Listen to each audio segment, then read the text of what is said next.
Hello again. Hope you can hear me and see me if anyone's here. Yeah, I guess I'm just not good at the whole giving setting something up. I'm just gonna have to just do it instead of oh, I'm gonna be live, but anyways, thank you for all that tuned in to my earlier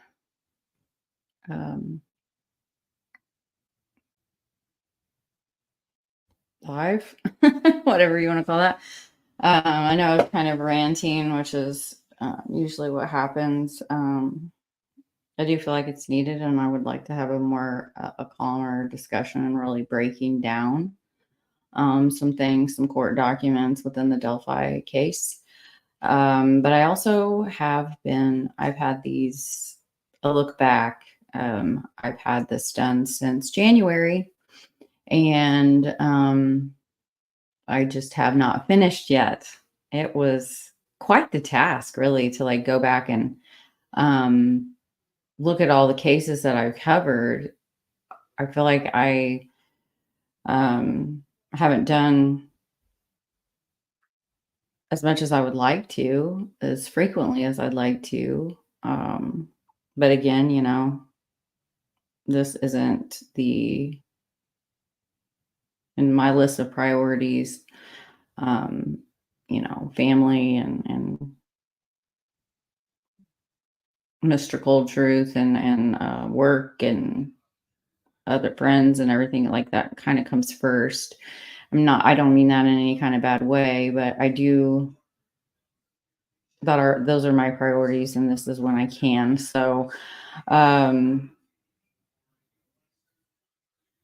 that's the thing. It's because what is it? I don't even know. It's into March. I should have done this then. So there may be some things that I need to update. So if you catch them and you know that there's a case update, please let me know. I found a couple, which is awesome, and I can't wait to tell you guys about those. But I want to start. Well, thank you, Mayo. You're awesome. Audio is good. Okay, this is solid. I'm only showing one bar on my thing, so I don't know if it's catching or whatnot. I do want to say, someone sent me a link. Thank you, Vern. Vern After Reading, go check him out. He's going to be live tomorrow night. I'm super excited. Very knowledgeable in the Moore Murray and the West Memphis Three and many others, and I appreciate his support in this community, especially coming from a male figure, a respected, in my opinion, he's more respected than most in this community. So, having his support it means a lot. But okay, it is good. Okay. Hey, Lake. It's only 5 minutes into your last video. I'll have to finish watching that one later. Yeah. Yeah, you know me. I'm all or nothing. So I'll have 3 lives in a day, and then you won't see me for 3 weeks. But I'm going to get this done. But I wanted to first share Jason, Kayleen Oling's father, sent this to me in Messenger, and I know I've already covered that and a look back the last, what was that, in January? It's in a look back case updates, part 3, Kayleen. But I want to show this first because he did send it to me, and if it's important to him, then it's important to me. It's a case we've been following for quite a long time, and I really urge you to find his groups and help this man out. Again, you can't imagine being in their shoes, and so any little thing that you could do is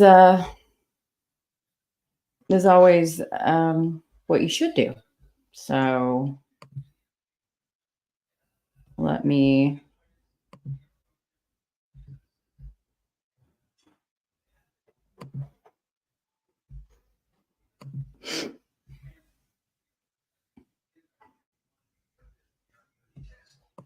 Gosh, it's been so long, I forget.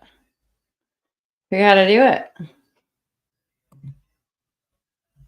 Okay.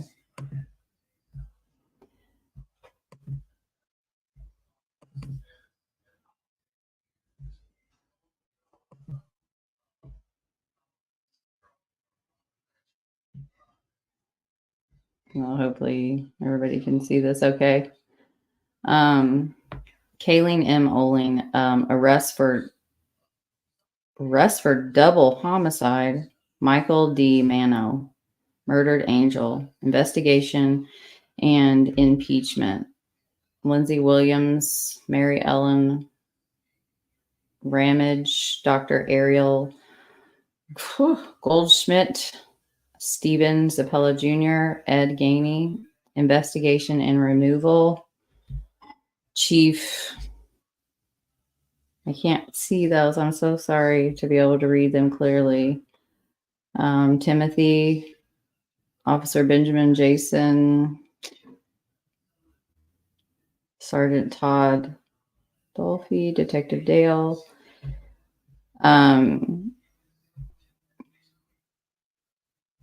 Etna Police Department.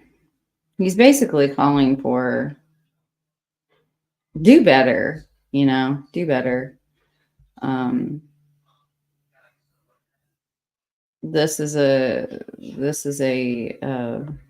horrible, what happened to this family is just absolutely horrible. And gosh, so I wanted to share that for him. I don't actually know what all it means. I just know that I know that he has been pretty upset by the injustice that his daughter and the way that his daughter has been treated. This is the case of Kayleen, where when her remains were found quite a bit out later, they didn't even collect all of her skeletal remains from the scene. And when the family asked if they could go to memorialize, put flowers out. He took his daughters out there, and they found his child's bones. It is unacceptable, absolutely unacceptable. And then this Mano guy, this freaking monster, has been able just to taunt them. I mean, he sent like explicit things to Kayleen's younger sister, like just absolutely atrocious that more isn't being done, and I feel really bad for him. I know he's fighting as hard as he can. So I wanted to share that, but let's go ahead and move on to what we have up. Gosh. To get to the right Google Doc.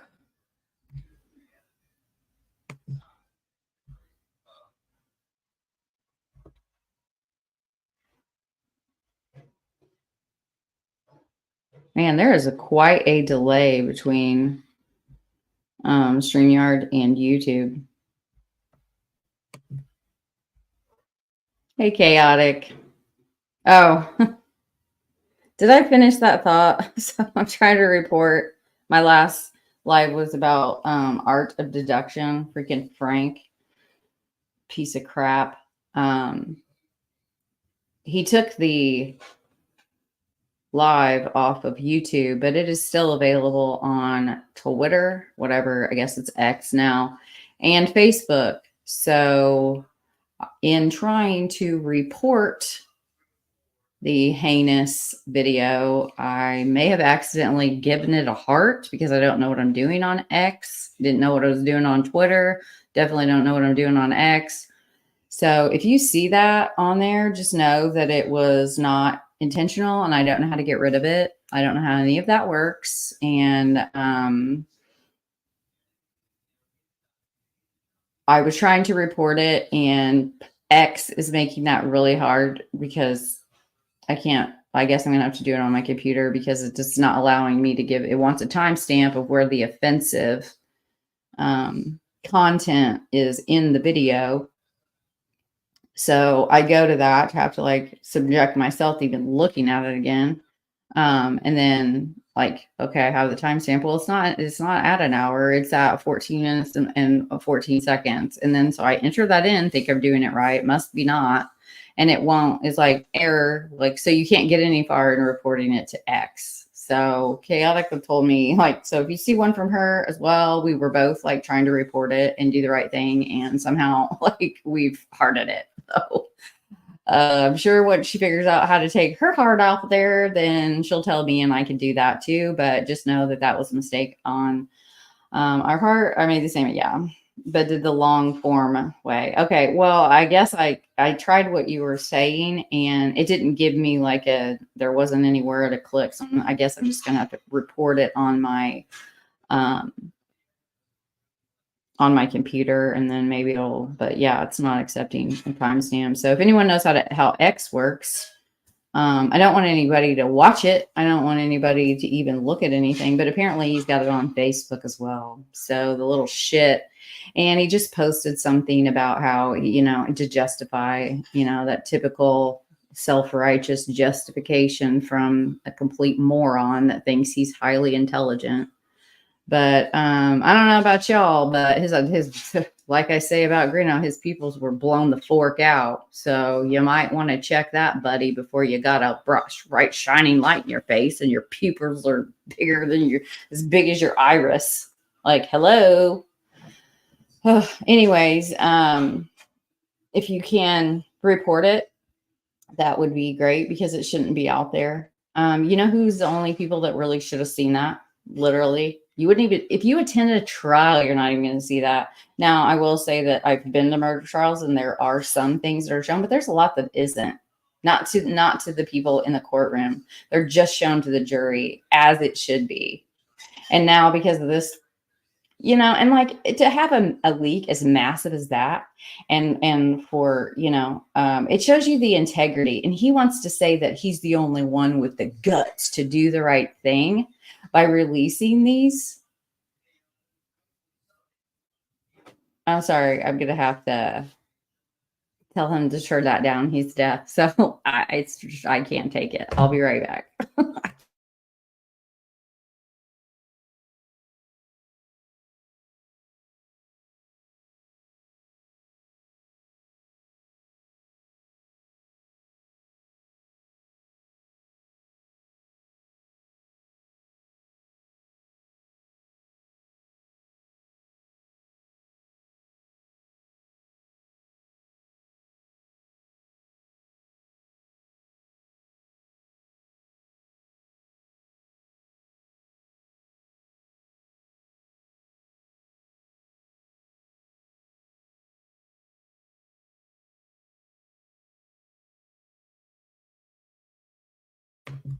Okay. I'm like he asked, he's like, am I going to get copyrighted? I'm like, yeah, you probably could because I'm pretty sure I could hear what your phone is saying. So he can't hear very well. And he always has this amazing ability to find these phones that are just like super loud. Whew, it's a lot. Okay. Okay. So what was I talking about? Oh, yeah. The gutless dude that thinks he's like, right. Yeah, that's what he posted that. He's like, if you're looking for an apology for me for doing the right, for having the guts, I'm proud of everyone that's had those that hasn't put them out publicly. Like, they don't belong in a public format whatsoever, just whatsoever. And if you think you would see those at the jury trial, you're sadly mistaken. Like a lot of that is not, it's not like that. That's not how it is. So report, because he still got the videos up. He just took them off YouTube. So report him on all the other places that he's doing this disgusting thing. All right. Hey, Kentucky.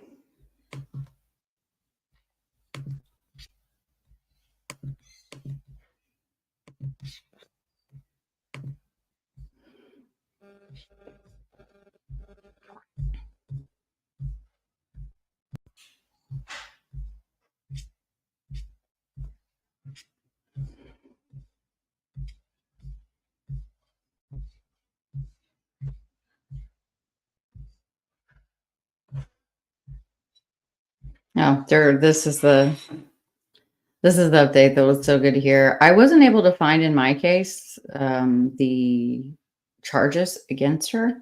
So I'm wondering if the mother has been captured for Cairo Jordan, the boy's body that was found in Indiana in a Las Vegas suitcase, murdered by these two. Literally, it's like I found this lady's old Dawn here, her Instagram. Holy working, like these two were they like this little boy, you know. I think just sadism and sickness and just evil. Like I don't even know. It was the sickest thing ever. Like reading the affidavits and the stuff that these and the stuff on Instagram, like just horrible, you know, like this little boy just like he's a demon, you know, and then they just discarded his body. He was a little boy doe for quite a while, and his poor excuse for a mother has finally been apprehended. So she's been arrested. Deb True Crime Notebook shared it a little while ago on her community tab, and it's just amazing news. So this is the case of Cairo Jordan out of Washington County. Police have finally found his mother. How do you say her name? I knew it at one time. Dejan Anderson, or Dejuan. Jeez, I'm sorry. Who authorities say is responsible for her son's death, was arrested in California and is now in jail there. Police say Anderson killed her son Cairo at her Louisville home before she and another woman, Dawn Coleman, placed him in a suitcase with the Las Vegas logo, drove over the bridge to Indiana, and dumped the suitcase in the woods in rural Washington County near New Pekin, Indiana. A mushroom hunter found the suitcase and called the police. It took nearly 6 months for police to identify the boy. Los Angeles County Sheriff Jail records show Anderson was arrested at 6:43 p.m. Thursday by LAPD officers near Santa Monica Beach. Indiana State Police are working to bring her back to Washington County, where she will face charges here. Quote, a huge milestone, a day we're really happy that we've come to this point. Hey, Pug. So yeah, this is great news. And so it's like such a small county. I don't know if anyone's familiar with Washington County. It's very rural, and I mean these police officers. And then I signed up for like you under ISB, you can sign up by county or by, you know, and so I signed up, and man, they're just really kind of the cream of the crop. Like they really put they did their job. They did it effectively, and they did it steadfastly, you know, without relenting, to track down these two monsters that took this little boy's life. And the whole community just literally engulfed this little boy in so much love. It's such a beautiful thing, and it just kind of brings back your hope in humanity and in law enforcement, in people, and true crime. I've covered it several times. Please go back and watch those episodes. But yeah, so I'm sure we'll be covering this again. And who knows, maybe I'll go if there's any. I don't think she's going to go to a trial. I mean,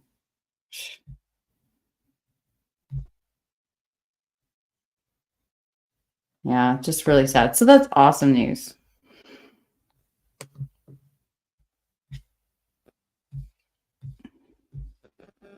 And this is Kayleen, the one that I shared the little image that Jason, her father, had created.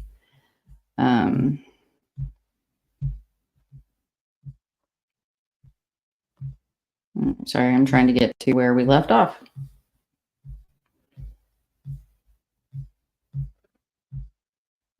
Okay. So, Karena McClerkin. She's 18. It's been solved and it's in the adjudication process and it's ongoing for Flint Farmer. Others were involved, but they've been given immunity. Yeah, some justice there, right?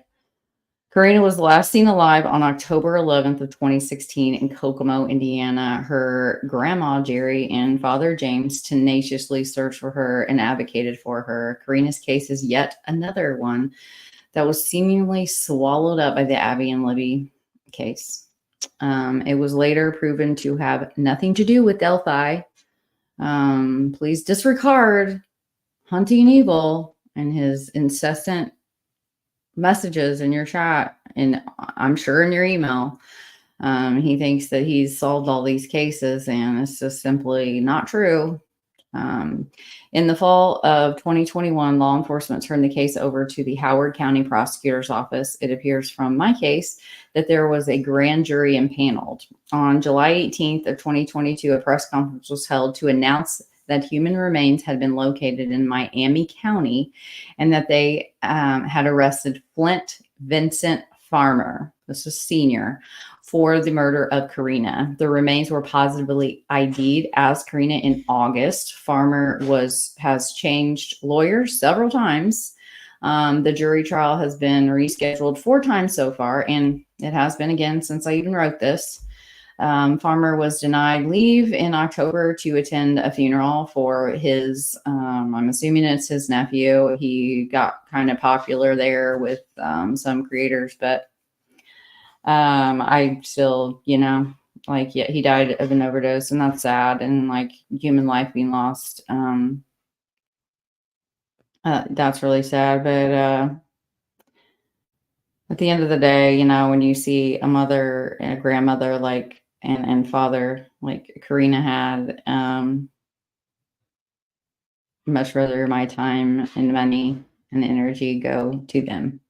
But he was not allowed to be out to go to the funeral, and completely agree with that.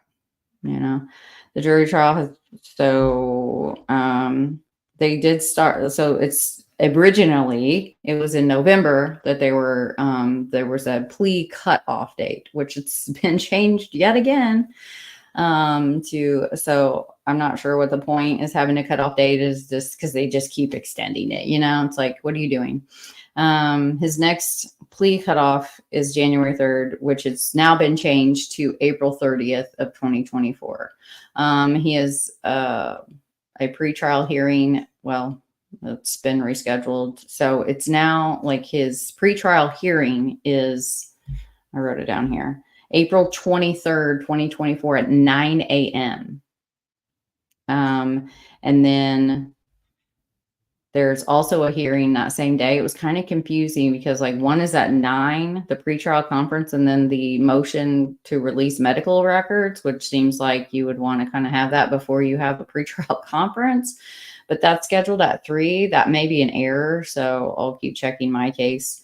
And the jury trial, coincidentally, is May 13th through the 17th of 2024 at 9 a.m. And there's the links are in the description for the Facebook group for Karena. And this is a post that I wanted to read to you from Jerry McClerkin. This was on October 27th of 2022. Okay. I know I'm going to get flack for this, but if you know me, IDGF, Vincent Farmer is on here begging for pity. This is the son. Don't get me wrong. My heart goes out to his cousins, children. Believe me, no father and no mother My heart is heavy for them. But others in the family are on here begging for pity and how bad this year has been for them. Well, welcome to my world. Okay, 5.5 years. This family has been through hell, meaning her family, the loved ones of Karena, the one that was murdered.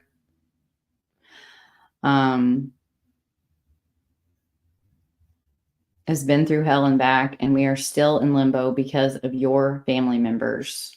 Everyone Google affidavit of Karena McClerkin's murder. Read it for yourself. And I have read it, and it states in the cocoa matroon, they heard a struggle of someone gasping and struggling. Those folks did nothing. And the affidavit states they went to Flint's apartment and saw Karena dead. It's all in there. I've read it on past episodes. Covered up on the floor, loaded her transported her and buried her over 5.5 years ago. They helped him, this Flint farmer senior. They all knew the truth. Read it yourselves. And she's right. It is in there. You can read it yourself. Vincent even made the remark to me downtown outside the courthouse in 2017. Oh, you mean the blood at the end of the couch? And knew all along I still have on my computer the note he wrote me where he states the cops lied to us. They found Karena. I still have the pictures of the blood on the carpet. That family knew all along, right along with the cops. Read the transcript date 2016 to June of this year. Read it for yourselves. They had to testify. All of them did. And even the ones that lived next door that heard and saw and disposed of her, they all got immunity, folks. And you want to come on and beg for pity? Shaking my head. And also the nephew was on a podcast and stated he lived there and was on drugs at the time. He even called and offered me money to help me with Karena's goodbye for me. I told him I could not take any of his money. It would not be right, and thanked him for the thoughts. Ask for pity. We never ask for anyone's pity, just the truth.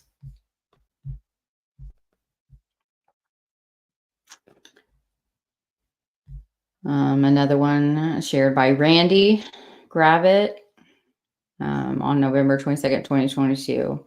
From Flint Sisters, come on now. I'm praying for a financial miracle for attorney fees for my brother. My brother is innocent. They're using him as a scapegoat to please family. Please, if you feel it in your heart to save an innocent man, please contact me. I'll give you the info to do so and who to contact. I am at my wit's end as to what to do. Can't do a fundraiser because they blocked me. I'm financially tapped. Every little bit will help.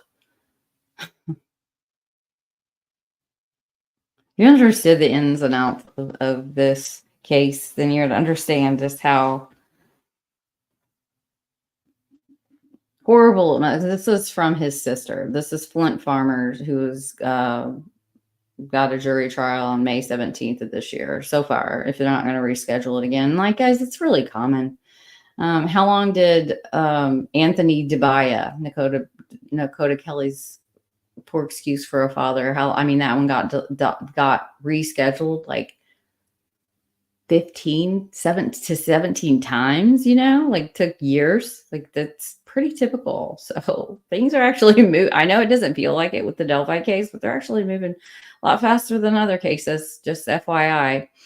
But when you read the arrest warrant affidavit, which I have to say it is an arrest warrant affidavit for the indictment of what he is charged with. And, they lay out a pretty solid case, and a case that you can kind of tell they've had it for a long time. It's just it's really sad. And then we have Miss Jamie Jo Tate. This is one that is very close to my heart as well, and to chaotic beauty and crime. And she knew Jamie.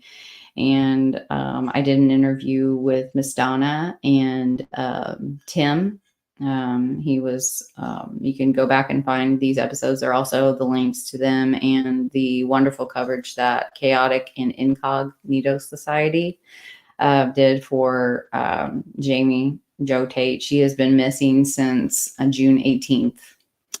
No, I'm sorry. August 1st of 2020. She was born on June 18th, 1987. And they don't know. Her body has not been found. She is presumed not to be alive. And so the last time she was seen was when she was being dragged into 505 South Harmon, Indianapolis, Indiana. That's Marion County, by her ex-boyfriend, Robert O. Sorrells Jr. And you can take a gander at that name on my case. And this is what I'm talking about, that pattern, that in hindsight, foul play is suspected. There have not been any comparisons of Jamie and any other Jane Does, according to NamUs. I do keep looking for that to see. And because, man, Marion County, I listen sometimes, but it gets too overwhelming because it's so active. It was like a Wednesday afternoon.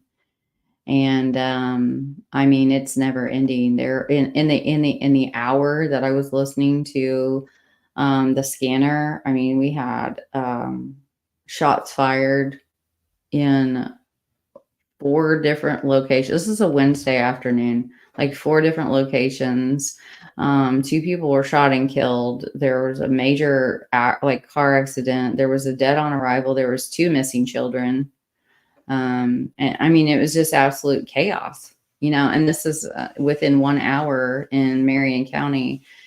And yeah, so there's a lot of cases. There was one investigative journalist team that did like a just in 1 month in Marion County, the amount of deaths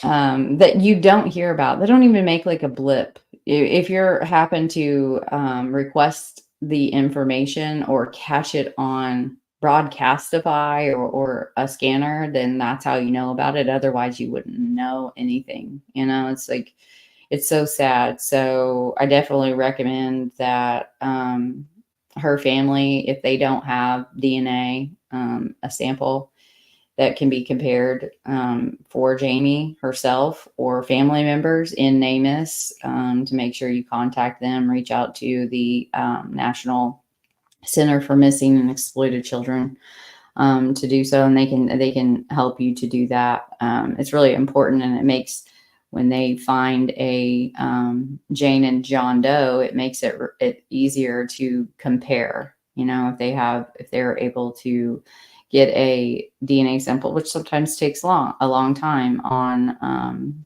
remains that are found that are unidentified.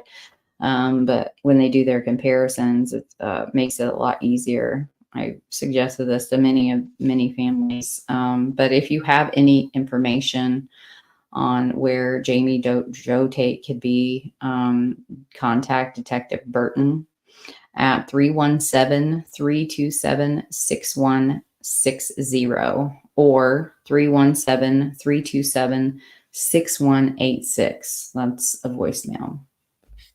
Please reference case number IP 2000-78800.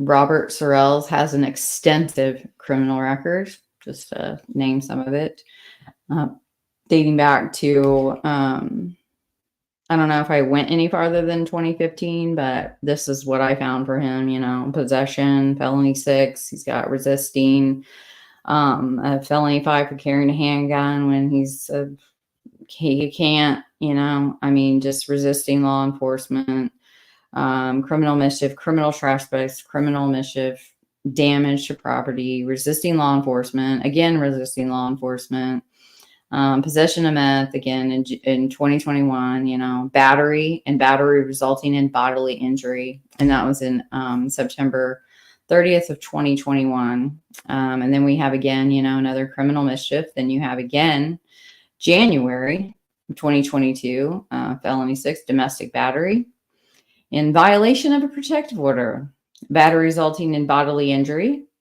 invasion of privacy. Continues on, and I'm sure it's probably gotten some more, you know. He just keeps getting out, and you can tell by these, like, look at, like, why has he not been charged on all of this? Like, why hasn't he been, like, why do more prosecutors not actually follow through with using the habitual offender? Like, it's a 4 years. There's no good time credit for that, you know. Like, come on, look at this. I mean, it's just like kidnapping, confinement, domestic battery, intimidation, a felony 6. How in the hell is kidnapping, confining someone, and battering them and intimidating them, like threatening them? How is that a felony 6? So that's in August of 2022, and then you go into November of 2022. And they bumped it up to a felony 5, battery by means of a deadly weapon, unlawful carry of a handgun, criminal reckless, and shoots a firearm into a building. 2023, you know, possession of meth, resisting law enforcement. This case has him being released from custody on this case only in September of 2023. His address is listed as homeless in Indianapolis.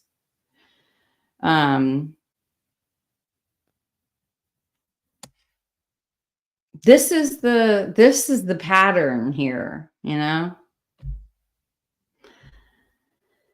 And then they finally do it. They finally kill. Please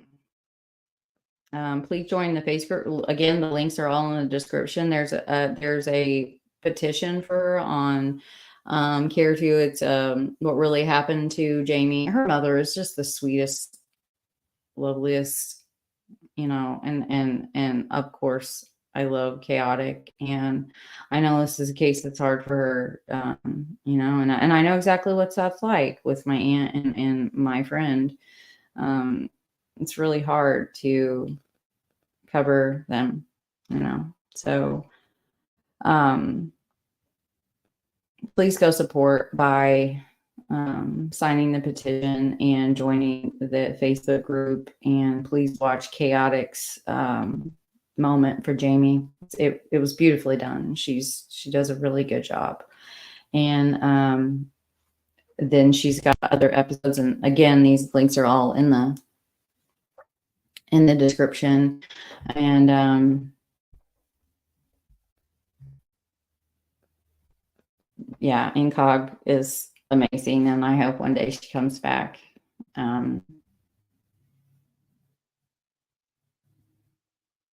Yeah.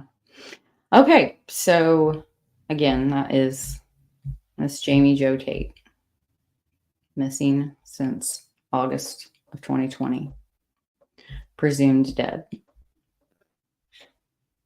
Her mother deserves to be able to have, she's never going to have closure, or all those words people, you know, want to throw around when they're not the victims. They're not the victim's mom or friend, you know. It's like, she deserves to be able to at least visit her, know where her daughter is, and go and put a flower on her gravestone. At the very least, she deserves that. She deserves so much more than that.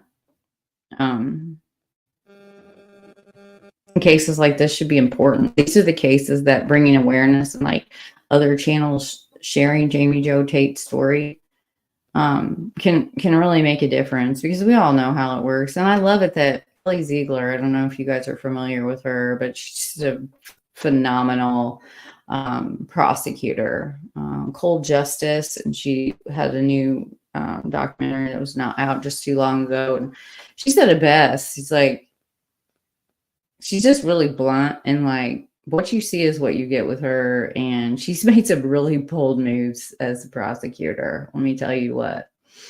But she's just like, yeah, that's how it works.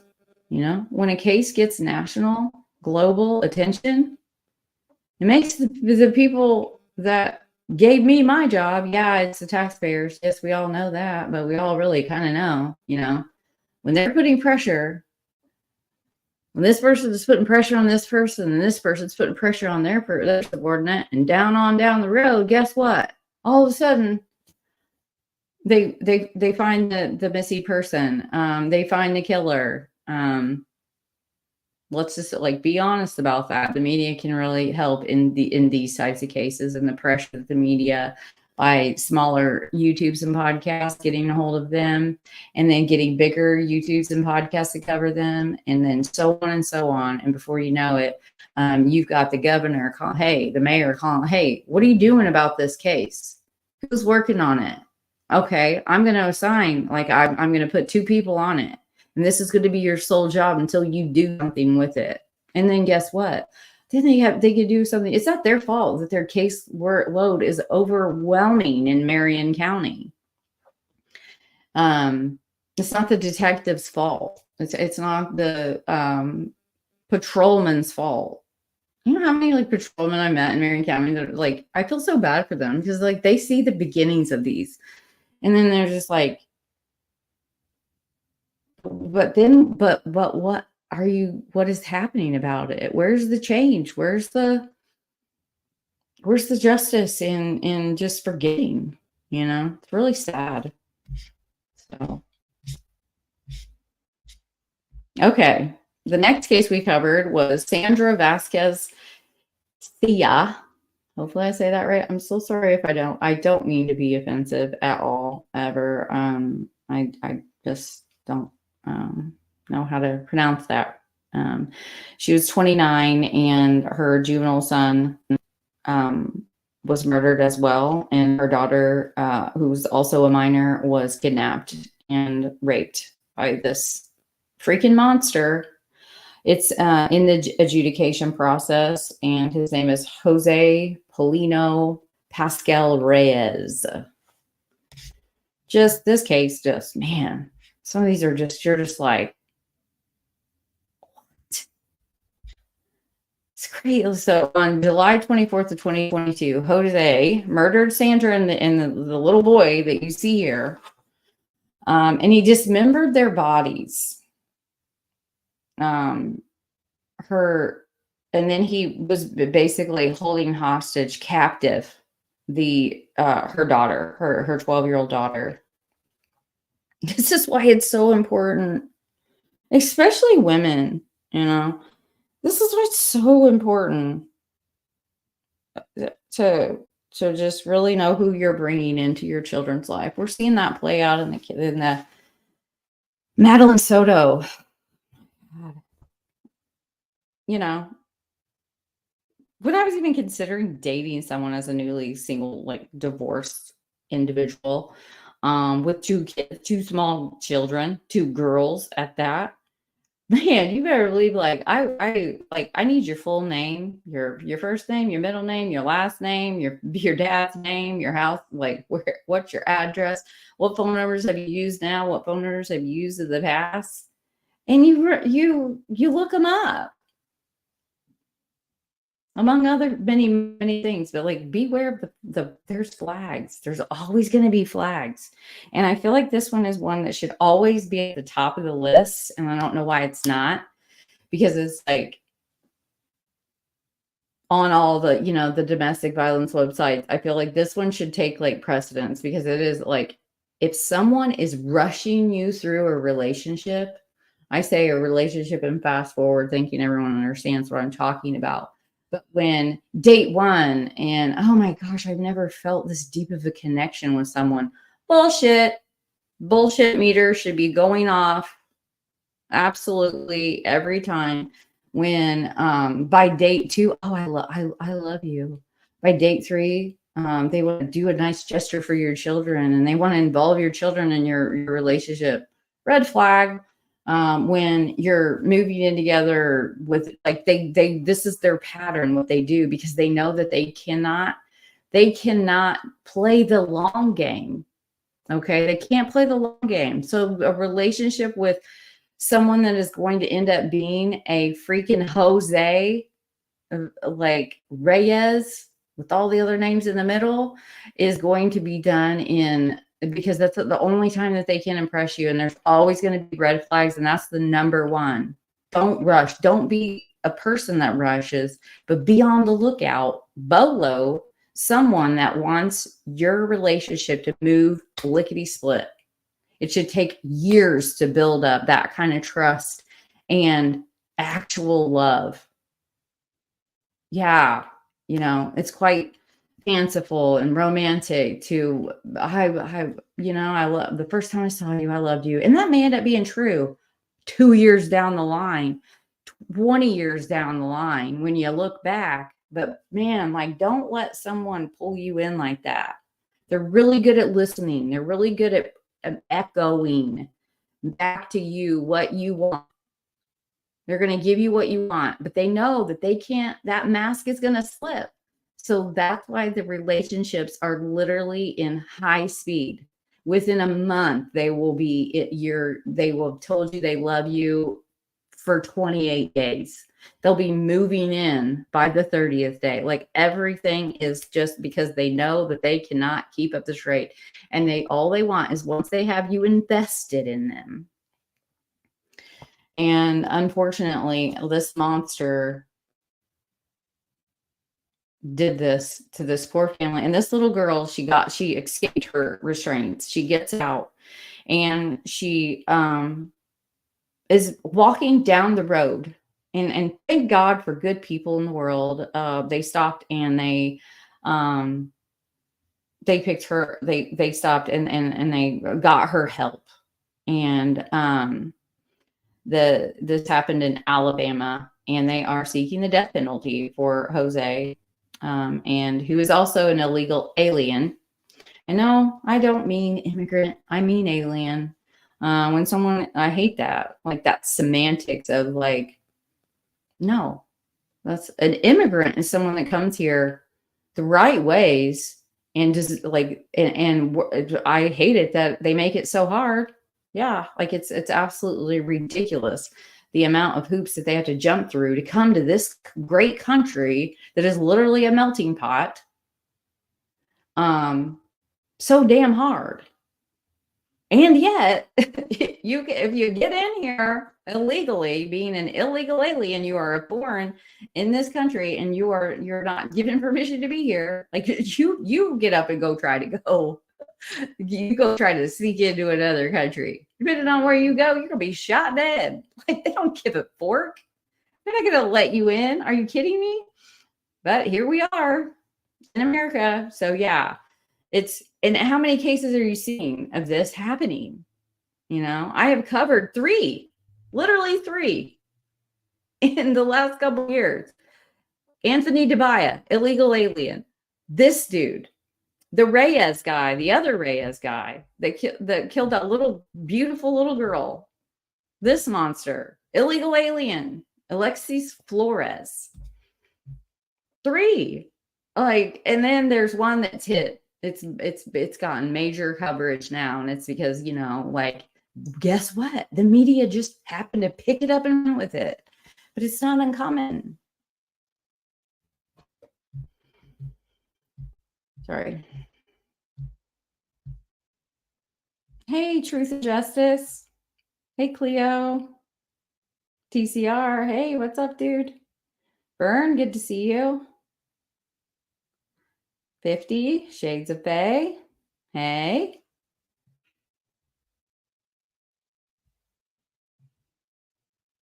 Ahava. Nobody will help get a DNA test. Tell me more. It is between 2 children, Nicole Crum and... Listen, Ahava, we've talked before. You need to go through the proper channels.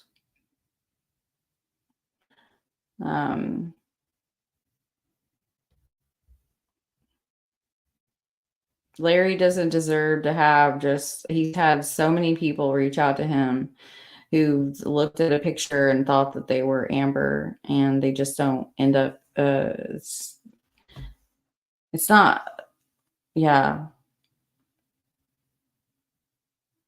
I am a legal immigrant.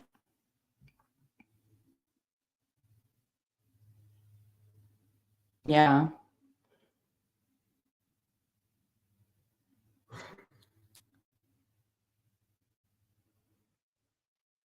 Yeah, I've done one of my best favorite, most wonderful clients of all time in my whole career was a Holocaust survivor. Spunky, I think I did her hair for about a decade, so between 80 and 83 to 93. And I moved. I didn't live close to Franklin anymore. It was just really too hard for them to drive all the way to Brownsburg. Man, she would get so mad about illegal aliens, because her and her husband, they actually met. Kind of like basically another Schindler. Her father, my client's father, was a doctor, a Polish doctor, and his wife was Jewish. And he was upholding his oath as a doctor, he's treating all patients. And because of that, my client's brother and father were strung up and killed by the Nazis in front of the town. Her sister, her mom, and her were put in a train car and shipped to concentration camps. And a Schindler type saved her. And she met her husband while I think, I can't remember where she said it was somewhere near the coast, or basically trying to get to America, and they did it the right way. And I mean, I wish people could hear her talk about how, because I mean, this was a decade to almost. I think the last time I saw her, they did drive all the way here, which is quite the honor that they valued my work that much to drive from Franklin, Indiana to Brownsburg, Indiana. But it just got too hard on her as she got older. And this was at least 12 years ago, and I mean, and she's not wrong, like, she knows what it means to value being a citizen of the United States of America and doing it the right way. And that value is important. Next up, we have Peggy Chappell. This case is still unsolved. It is so sad what happened to this little girl. I've covered it on all of these I have covered previously. These are just kind of updates. And there is no update on this one. Peggy was 6 years old and she vanished from outside of a market just feet from her home, like literally, like Norwood Garden Apartments. The information is here. This is in Birmingham, Alabama. This is one that I found due to the Shannon Polk case, along with a few other become dear friends now, when we were researching this. And this one is just a heartbreaker. It's so sad. And it's Thanksgiving Day, so November 25th of 1993. Her body was found amongst the rubble of a large home just yards from where she disappeared. She was found wrapped in a beach towel. Her clothes were folded neatly beside her in the garbage bag. So as you can hear, like, this is why this was an unsolved in Alabama, for Shannon Polk, of why this was could this possibly be connected, in a garbage bag? And she had been bludgeoned on her head with an iron pipe. Hating reading this. And her throat was cut.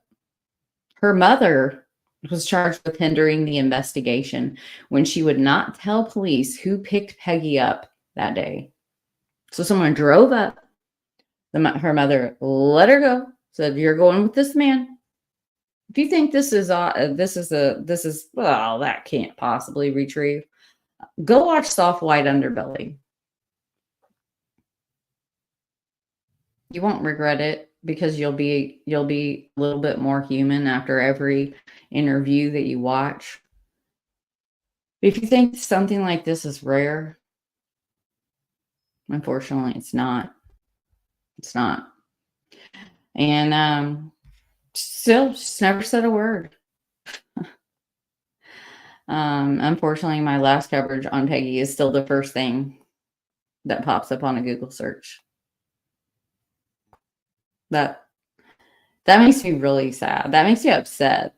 That that means that if when I pop up on a Google search, that means that a lot of people need to do better. Ugh. So there are no new develops, no media coverage, no nothing. There is a Facebook group. It's in the description. Please join that. And if anyone has any information that could help get justice and for Peggy, Crime Stoppers at 205-254-777. Detective Ross at 205-297-8497, or Detective Brown at 205-297-8490. Our next case is Krystal Anderson. She was 30. She's missing. It's solved, and it's in the adjudication process for Tony and Darius Berry. I did this episode together, but this is Krystal. Beautiful. A loving family that loves and cherishes her, and it's so sad. Krystal disappeared on August 20th of 2022 from Wagner, South Carolina. Her remains have not been found, but her killer boyfriend and his son have been charged with her murder. There's not really any updates that I'm aware of, but again, I should check. And if you know an update for this case, please let me know. Oh, I hate that. Yeah.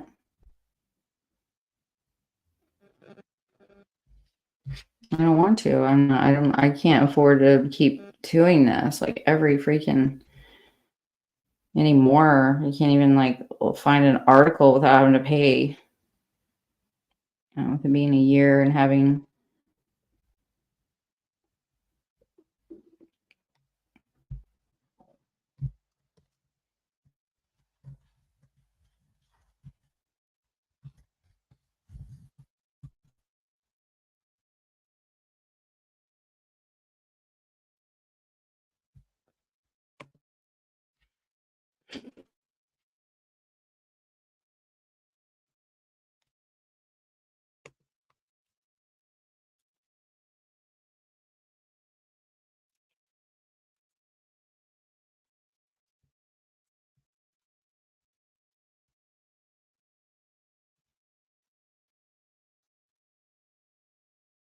August 20th, 2023. So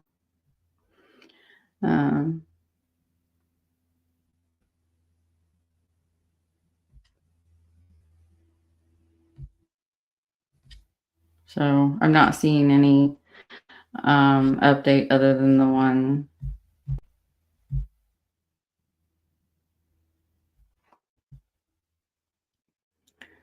Pray for her children. Columbia, South Carolina. It is a sad night on Sunday as dozens gathered in remembrance, putting up prayers and releasing balloons for 30-year-old mother of 4, Krystal Anderson. A year ago, there was so much hope. I had so much faith. Now I don't have any faith or hope that Krystal is alive. That is the hardest part. Everyone, including Anderson's 4 children, came dressed in purple with pictures of Anderson in their shirts. It seems that no one has forgotten her. The private investigator, Chandra Cleveland, when all of the cameras go off and everybody has gone home, the family is still left with the struggles. Anderson's sister's Smothers says she is still in disbelief about what happened to her sister. Authorities say Anderson was kidnapped by her boyfriend, Tony Berry, and was seen by witnesses being shoved into the trunk of his car. The same car was later found burned in Newberry County, and deputies say Berry bought several items that could be used to get rid of a body. For anyone who participated and helped Tony Berry commit this crime, which Darius Berry, his son, did, he's been indicted, we want everyone to seek the same type of punishment.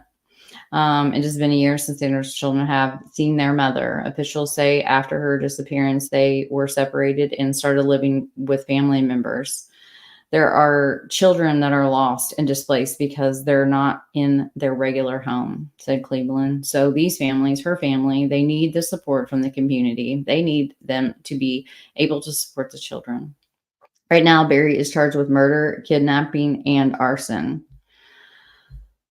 So if you know anything about this particular case, if they have been able to find her body, where it's at in the adjudication process, I'm not super familiar with South Carolina. I think I do know I'm around about it a little bit because of Greeno, like finding his criminal history in South Carolina. But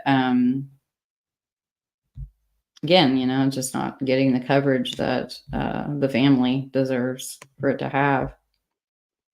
Amber Crum. This is Amber Crum. Just a beautiful little girl.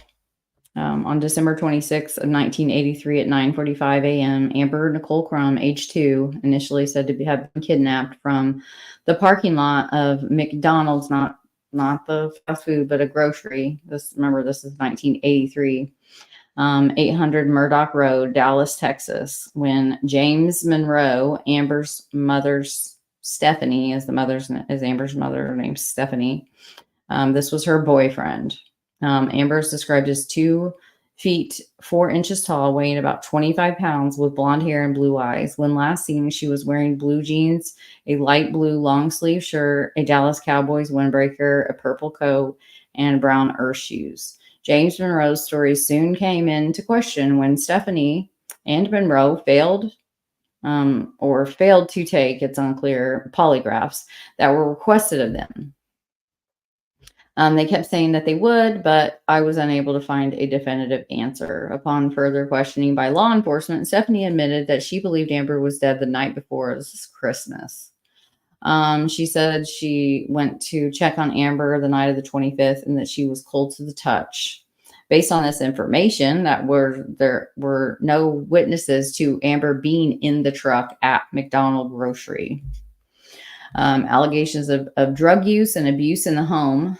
Law enforcement arrested James Britton Monroe in January of 1984 at his work construction site in Garland, Texas. Monroe was a plumber. I mention that because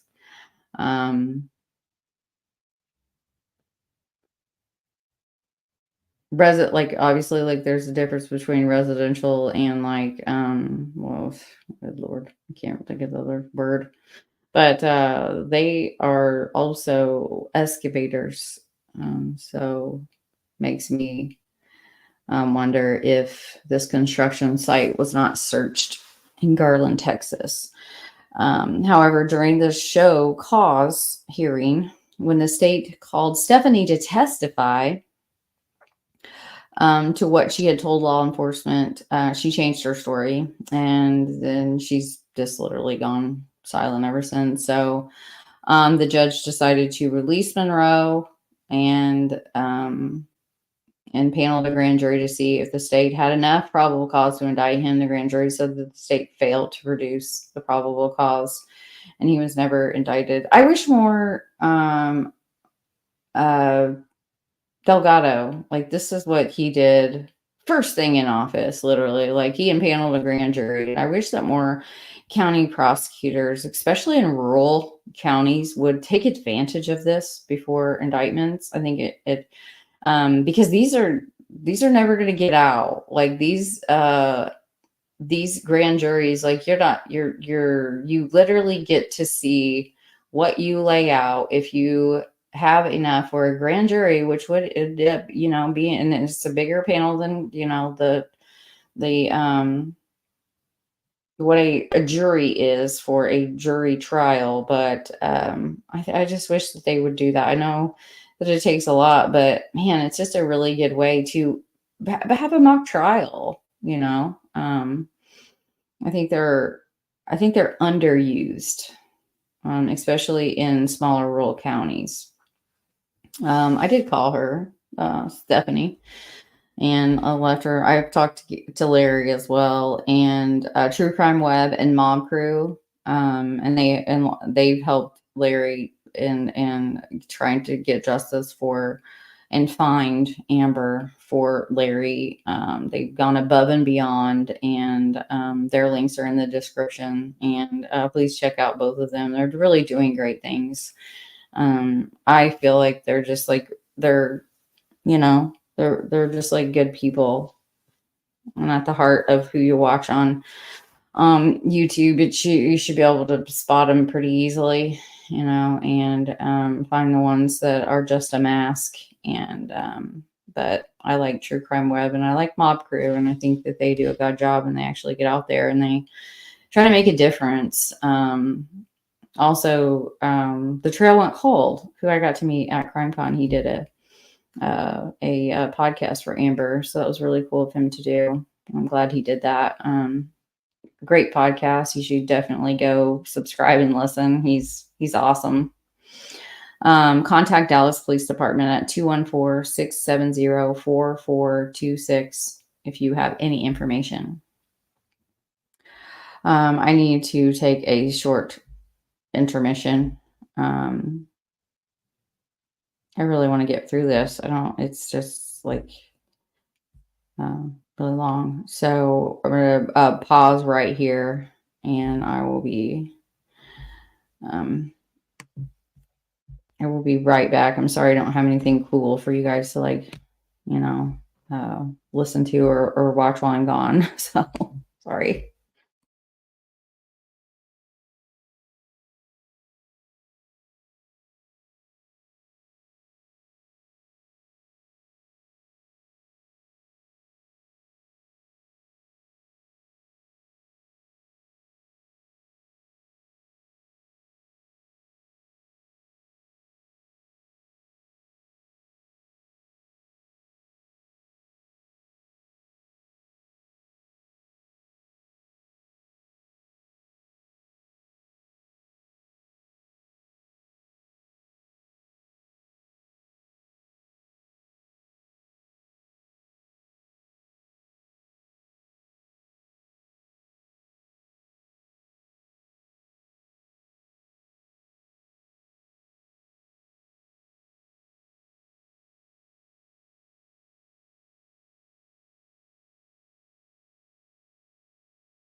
Hello, I'm back.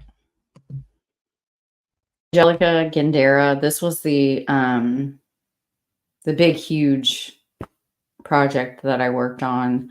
Kind of putting in timeline, like David Penton he is a child serial killer. But these are Christy Meeks. The ones in yellow are the ones that he has pled guilty to. Nigel Ross was the one that he was caught. So it is solved, and that was in 1986. But these are the ones that have been like Shannon Sherrill, Amber Crum.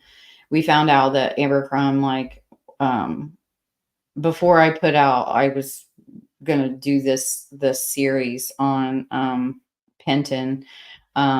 I had watched True Crime Web and they had covered Amber, and I'm like, oh, I literally had like a whole like 6-page document of my research on Amber. And they said, you know, like, it is, he is not the person, which now I come to know that. So I still put her on here just as far as I already had her on here, but I did it, Amber Crum as the first episode of that series. And so we start with Christy Meeks. That was in 1985. She was just kidnapped off the street. There was also a victim that escaped him right on in the same area. And Penton has pled. He's convicted and pled guilty. And this is in Texas. This is Mesquite, Texas. And Christy Proctor, who was 5 years old. What a freaking monster! Like 6, 9. He killed his own son. That was the first one he did in 1984. Well, 83, but Amber is not connected to David Penton. But he killed his own son. So this freaking monster kills his baby, like a tiny baby, in 1984 in Belton, Texas. He was charged, convicted. He pled guilty, and he appealed his sentence. It's just this will just piss you right the fork off. So they release him. He while they are appealing, like he's appealing his sentence, they decided to release him. So of course he goes on the run, and then all of these kids die. Like I hope that Belton, Texas knows, just feels terrible for failing this 8-week-old baby that he freaking, I think it was a shaken, like just a total disregard for life. Like, this dude is a freaking monster. Okay. Who knows what he did in Korea? Like, good God. So then we have Christy, that was in 85. And then we have Angelica Gandara. She is considered kidnapped. She's still missing, and it's an open investigation. And that was in Temple, Texas. And then we have Christy Proctor, which he has been convicted of and pled guilty. He is in Ohio serving his sentence for Nigel Ross. And this man does not want to get transferred to Texas. So he has a life sentence in Ohio and 3 life sentences in Texas. So as soon as he is, he's not going to want to hit that parole date. He's happy right where he is, you know? So, but as soon as he is finished with that, which, you know, you'd think, oh, a life sentence, like he's never going to get out of Ohio. Yeah, that's not true. He's got 3 life sentences awaiting him in Texas, and, just a complete monster of a human. And then we have Christy Proctor, which I already talked to, and that was in Dallas. And then Ara Johnson, 5. This was in 1986 at night in her home, Big Sandy, Texas. She was kidnapped. She's still missing, and it is an open investigation. But these are investigative journalists over the years have loosely, and like some investigators have worked with, you know, Ohio and Texas to see, you know, with the different districts, to see if there's a connection. But, you know, he hasn't confessed to these. Shannon Sherrill is Indiana. It's in Thorntown, Indiana, and she was kidnapped. She's missing, and it's open. And she was kidnapped from her backyard, basically playing hide and seek with the neighborhood children. And she's never been seen since. I don't really think that David Penton is the suspect. And a relative of Shannon I've been talking to briefly in emails, and it's not their belief that it's connected whatsoever. And it's really sad that this little girl just lost. Thorntown is very close to where I grew up and where I lived and where I hung out as a kid, and like this case is one that's like always been one that um I was born in 78, so this like it's a horrible case, and please go and watch those episodes for these beautiful souls that were taken too soon. And then we moved to Roxanne Reyes. She was 3 years old. Like, what kind of a mind desires little children? Like, it's just so disturbing. This was in 1987, Garland, Texas. So Garland, Texas is one that, what was the other one that was in Garland?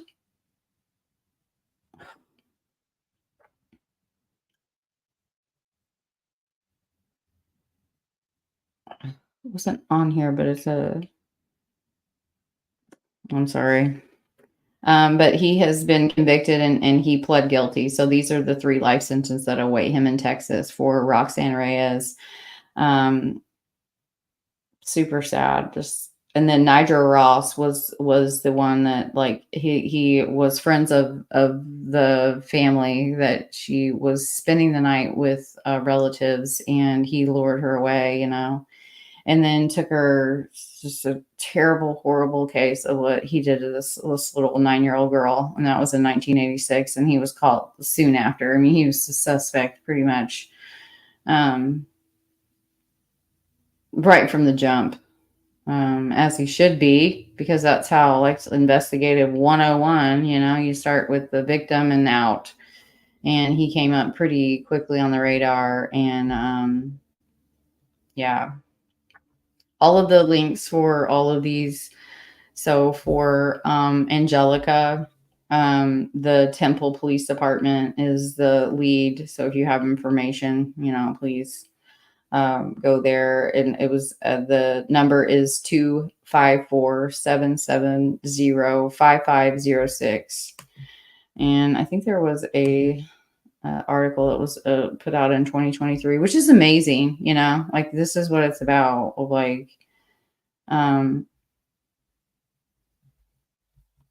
cold. One hot summer day, Angelica Gandara disappeared after leaving her grandmother's house, only blocks away from her own home on 6th Street. This is Temple, Texas. Friday, July 14th, marks 38 years since Laura Mendoza last saw her baby sister, Angelica Gandara, who vanished just minutes from her home in 1985. Throughout the time, Mendoza said her family remains in the dark about what happened to her sister. She's still missing, and we still don't know. Like, we don't have any answers to this day. Mendoza said, we don't know anything from the first day she disappeared to this day. Can you imagine the burden of 38 years? Case after case after case I've covered is the same. Angelica was her name personified, an angel to the Gandara family. As the baby of the family, Angelica was the closest one to her parents, Olivia and Humberto Gandara, and would often be found with them and her grandmother, Mendoza said. She was very quiet, Olivia Gandara said in Spanish as she described her daughter. I don't know why. She was a very timid, fearful girl. I remember one time when we went to Mexico, she was scared of the motorcycles that drove past us on the bus. I don't know why. Like her mother, Mendoza described her sister as a timid, but said she was also a sweet, quiet girl. She really wasn't into sports. She wasn't a homebody, Mendoza described. She loved to play, go to grandma's a lot, and she was really special and kind and loving. And remember when I read that and I look at her and, like, she looks so much like my youngest daughter, and my daughter was like that. Like, she was just like, later I found out why, because she was diagnosed with a genetic syndrome that affects her entire it's connective tissue disorder, so it infects everything. And it's like, thank God she was born with that innate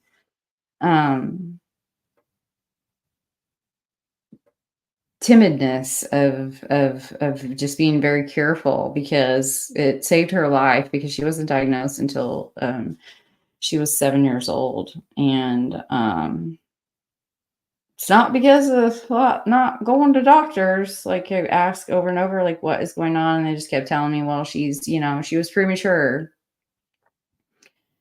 And finally took the school nurse and some much pushing, and a brilliant pulmonologist that finally diagnosed my daughter, and got her the help that she needs. But I just, when I saw this picture of my little girl, she's grown now, she's in college, but this picture just like looks like my little girl, and described kind of the same way.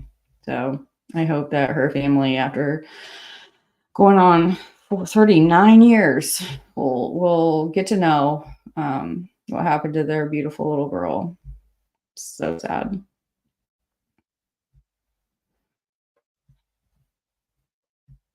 Yeah, this is basically, where she was walking. When I did the longer episode, I did show this on Google, my Google Earth that I did for all of the victims that you saw in that timeline that I created.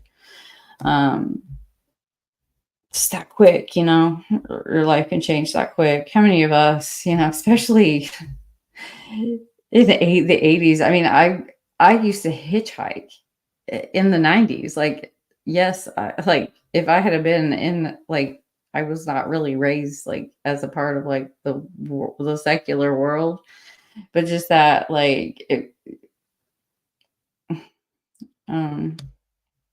it's really sad. And I hope one day they can have, they can know the answers that can help them.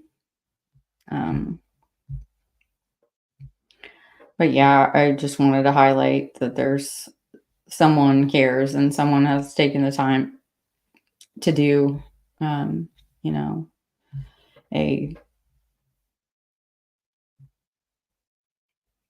story on her. So these are the two, and this is also on her, the Doe Network, which just love them. And the Charlie Project. This is the information that's on there. Romero Ibarra, 69. He was the first person of interest in Angelica's disappearance. Back in 1987, Ibarra was found guilty of kidnapping, sexually assaulting, and murdering a 16-year-old girl in Waco. He reportedly committed the crime in March of 1987.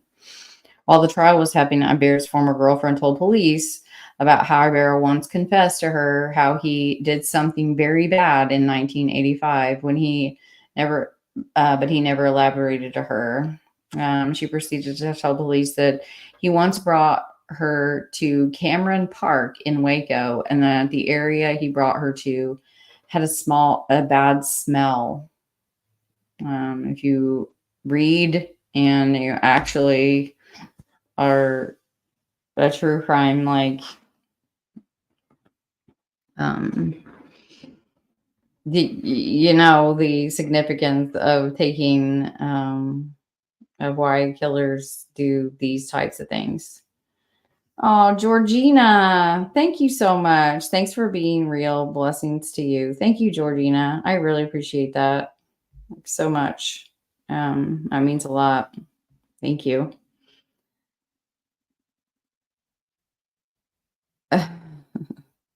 Hey, Johnny. Hey, Jerry. Good to see you, dude. Okay. And then obviously Penton. So, yeah, I'm hungry.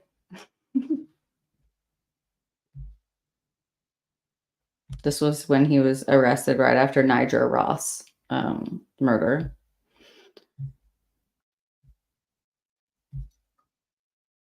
So,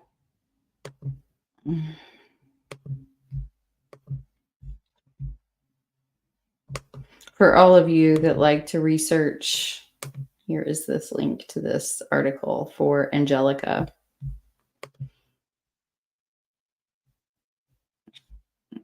Ara Johnson, What age is so cute. And again, she's missing and it's unsolved. She is presumed to have been kidnapped and murdered. That was on April of 1986. Ara Denise Johnson. She was 5. Upshur County. Larry Webb is the main contact for information, and it is 903-843-2541 in reference case number 8704-04. Shannon Sherrill. We've kind of already gone over these. These are some of the thumbnails that I had made for these cases. The same as the first one that I showed you. This is April 5th, 1986. She disappeared from 607 West Plum Street in Thorntown, Indiana. And the contact for this is Thorntown Police Department at 317-436-7677, or the FBI at 202-324-3000 if you have any information about Shannon. And then we have up next case number 31 that I've covered. 31, Joseph Augustus Zerilli. He was between 3 and 6. He has been ID'd and it is unsolved. At the Boy in the Box. On February 25th of 1957 at 10:40 a.m. in Weedy Fox Chase Lot in Philadelphia, Pennsylvania, the body of a small boy was found in a bassinet box. He was found nude, wrapped in a plaid flannel blanket that had been ripped into 2 pieces. A tag appeared to have been purposely cut off. It is similar in size to those used in children's homes.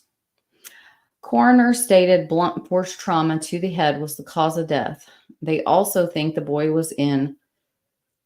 Sorry, I think I'm going to yawn. Sorry.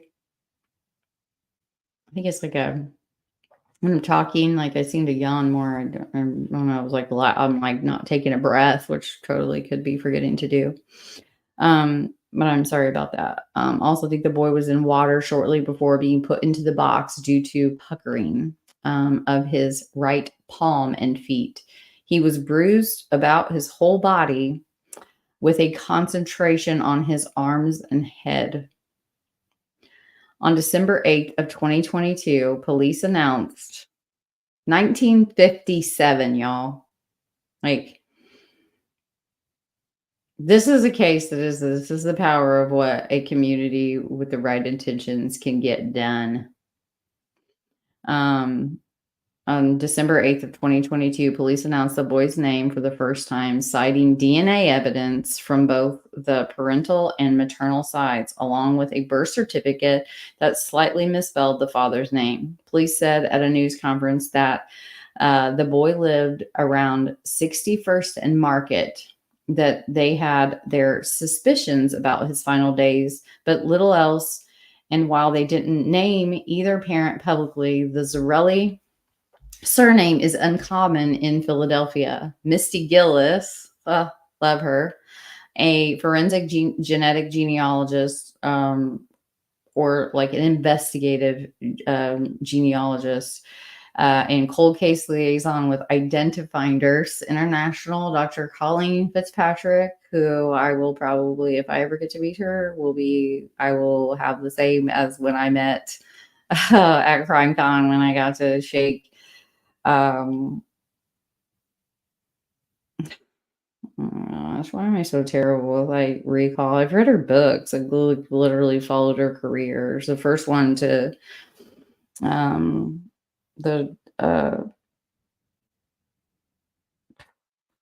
but yeah, calling Dr. Fitzpatrick is one that like I really respect and look up to her, and have followed her for a very long time. And Gray Hughes Investigates. He funded this case. He funded finding this little boy's identity from 1957. And they were able to give him his name back because of Gray Hughes, Missy Gillis, and Dr. Colleen Fitzpatrick all working together to give this little boy his name back. There's a lot of things about this that makes you wonder, was he in some kind of an institution? But I think basically based on the blanket and then where his body was found. But man, I am a member of Gray's channel. I support him through my membership, and I'm sorry, but there's just nothing better than donating your money to a good cause of something like this, to where the money that you send, along with many others, adds up to enough that you can give a little boy his name back after that long. That is freaking awesome. That's amazing. It's beautiful,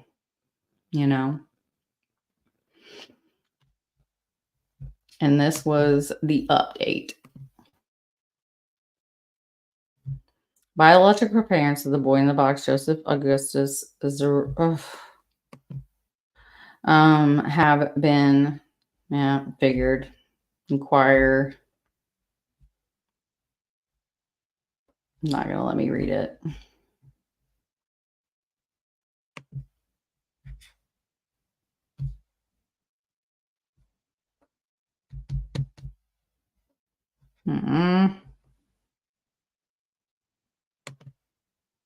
Well, the parents were named, so, which I found them on my own just from searching ancestry. So, and newspapers.com, the best. It's keeps going up like everything else in this world. Good Lord. I think it's a biannual membership, and it's money well spent. But yeah, this is Olivia Fowler. There is some updates when she was missing, and she has been found. She has been found. It is still unsolved. This was the 32nd case that I covered on my channel and podcast, and she was 26 years old. Olivia Fowler has been missing since, so again, she has been found since I wrote this. She was reported missing August 13th of 2021 from Manchester, Georgia, county of Meriwether. The human remains found on December 16th of 2022 were identified via the FBI and DNA in August of 2023, and it is now considered a death investigation. I was unable to find any media updates since August. Olivia's Aunt Tamara, who joined us for a live I did a year ago, she told Fox Atlanta that she and her and the other searchers had previously reported the area when they ended up finding Olivia before December of 2022.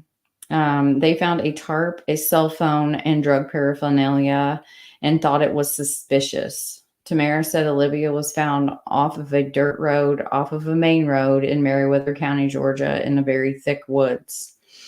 On September 18th of 2021, on a tip from Lauren Henderson, who's dead now too, Tamara and a small group searched this area. So this girl that was later murdered literally told them this information, and they went to that area, and they stopped searching just 100 yards before where she was found.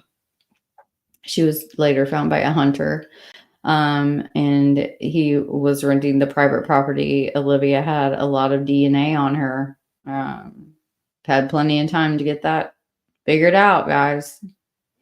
They were out there for several days gathering evidence. Lauren dated the same guy as Olivia. Lauren Anderson's body was found in the ex-commissioner's home. You want to get into some scandalous corruption? Go check this case out. Do some investigative inquiry and research into this one. This one will really tick you the fork off. Clothes on the side of the road, makeup, a big blue tarp in the paranormal. They reported this to law enforcement. It still wasn't found until a year later. The remains found just off of Pilgrim Rest Road.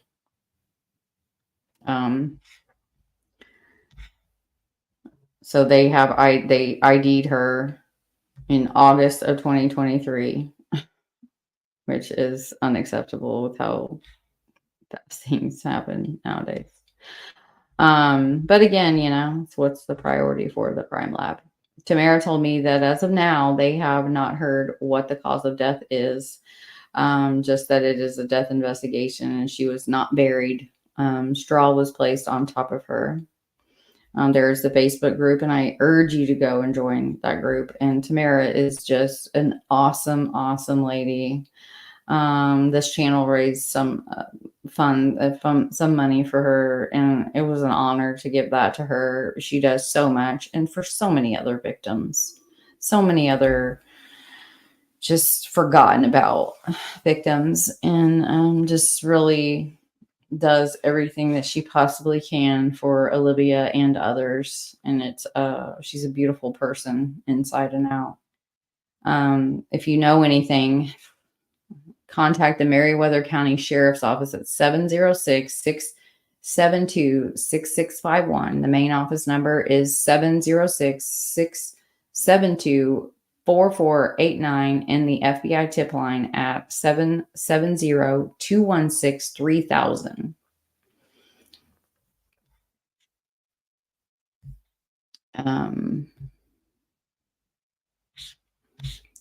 Ashley, this is Dawn's daughter, Ashley Morris Mullis, 27. She is missing and it is unsolved, and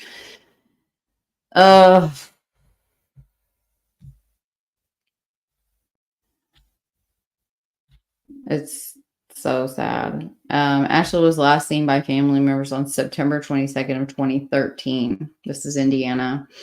At a family reunion. She was reported missing a couple of weeks later by her family. They had left a note on her door at 1812 East Delta Drive in Muncie, Indiana. Returning, they noticed that the note was gone. So someone, not Ashley, took that note. They left a new one and called Daniel York Sr., who was the owner of the house that she was renting from him. He was also her boyfriend and the presumed father of her child. And Ashley was renting the home from him. He told them that Ashley had taken off to Virginia. Big red flag when we know she didn't take off to Virginia. So why is he lying? He's dead now, by the way, but his wife isn't, and Ashley's little girl is still not returned. I consider her kidnapped. Like, it seems pretty cut and dry. I don't understand. I just feel so bad for Dawn.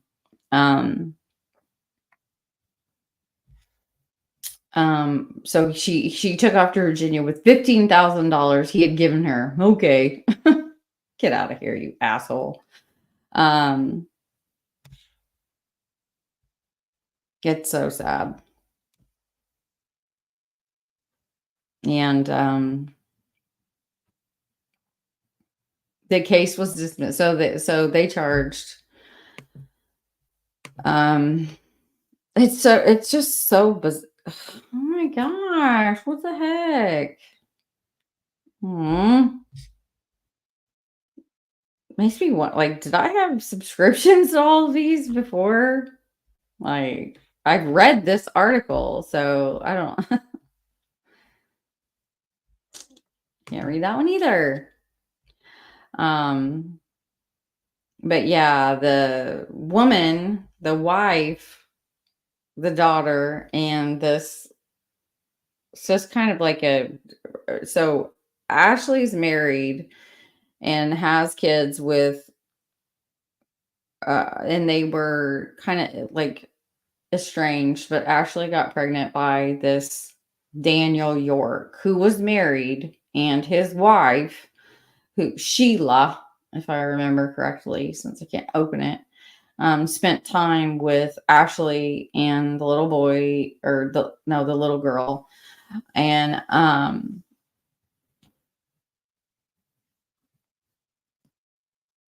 it's just like, it's like, hello, like, but then again, it's about what can be proved, not what common sense says happened. But they took off to, I believe it was Florida, with little Abigail. And clearly she didn't run off to Virginia on $15,000 from Daniel. But like, so her wife has gone, his wife Sheila has gone to like great lengths to lie to court after court about who the identity of Ashley's daughter is, and Don can't get her back. Like, they dismissed the case against her, and to me it was just like here's your sign, like a Captain Obvious like type. This Ashley's, but her body has not been found, and it's just like, I know it's there somewhere. I was just out that way, and like, man, it was so tempting just to go and like check that property myself. But I have promised that I'm not going to do anything like that anymore, because I've done it in the past. It's on an impulse, and then later, like, oh, I was kind of put myself in a really dangerous situation. I should probably do better. So I didn't get out of my car and search for her, but I would like to. And there were some suspicious things found at it. I think it was a car wash. Like, it is a case that I encourage everyone to go and join Don's Facebook group, Missing Ashley Borsmos on Facebook. I want him to have, like, he knows his daughter's not alive. He knows they killed her. I want him to be able to have a relationship with his granddaughter. I want him to be able to have his daughter back. And he could put a rose on her grave, like, he deserves that so much. Such a sweet man.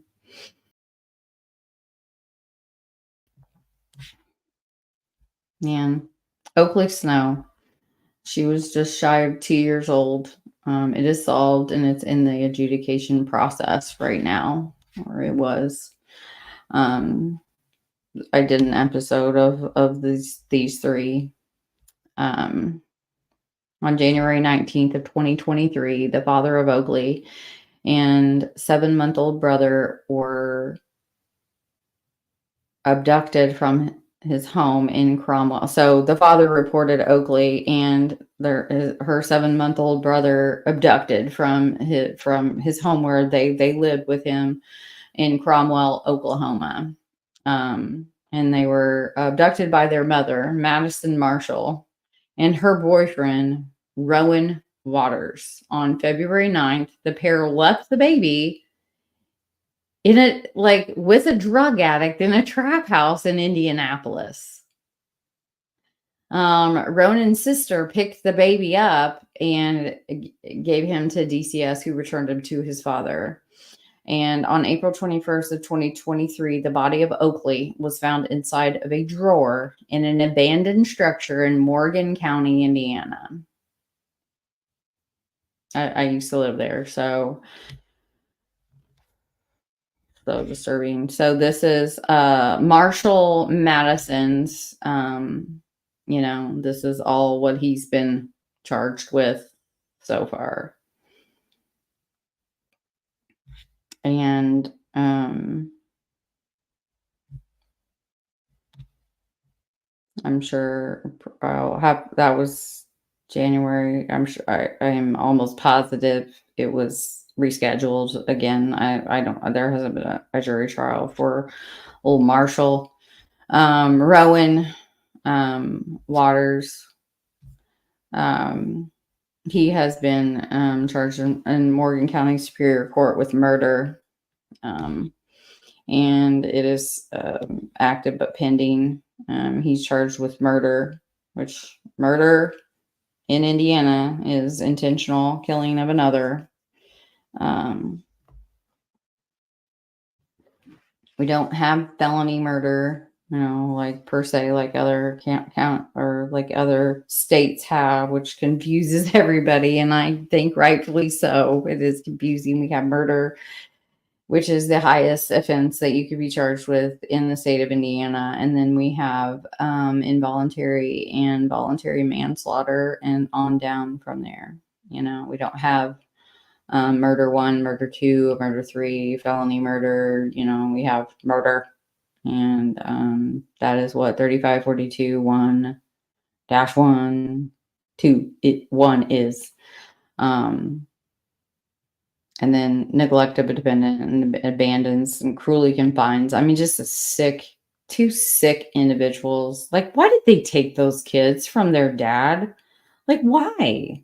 Why did they do that? What were their intentions? To go on the run from Oklahoma to Indiana? Like, what were they gonna do? Like, no business with those kids. Like, that a mother can't see, like, yeah, I'm not in a good place. I shouldn't be kidnapping my children and like taking them on the run with my boyfriend. I think she should be charged just as much as he am. I think she should be charged with murder. I don't care if she's like in Indiana, like that is what that parentheses 2 can do. You don't have to be the one that actually takes the life, but I think that she should be charged with murder just the same as freaking Rowan.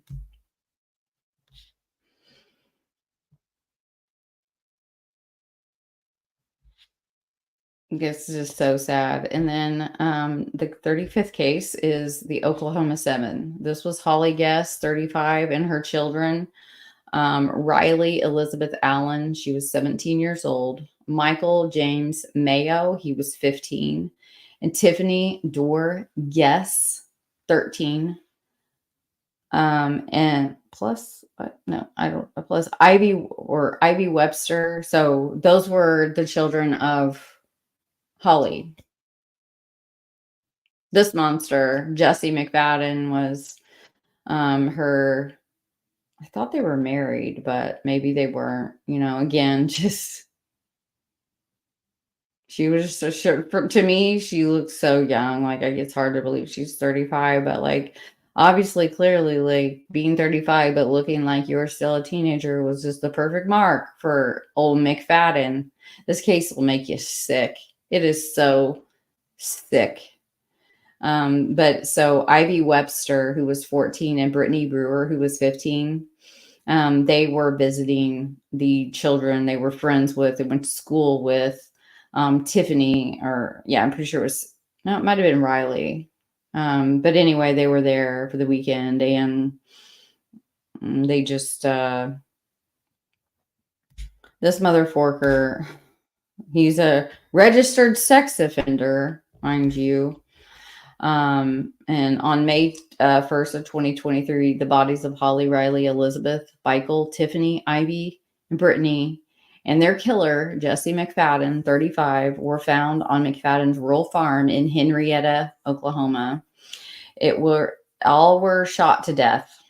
Ivy and Brittany showed signs of rape. All victims had abrasions.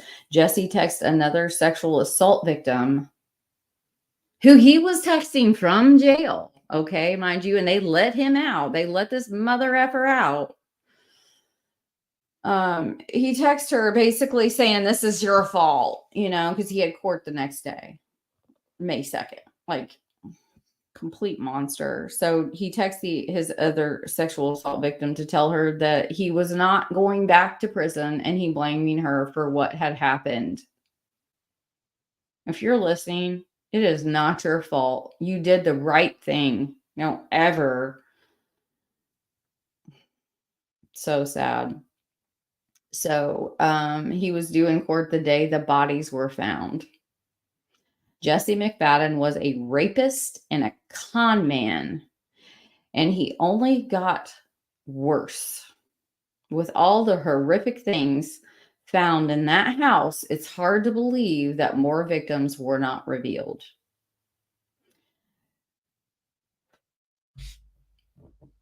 So disturbing. And so traders, YouTube, I'm gonna go ahead and put this in the chat. She has been in contact with Ivy's family, and they got this bill made it through the House. Okay, so still got a little while to go, but I think it should be a federal one. It really should. So, oh, I didn't do the right thing. Oops.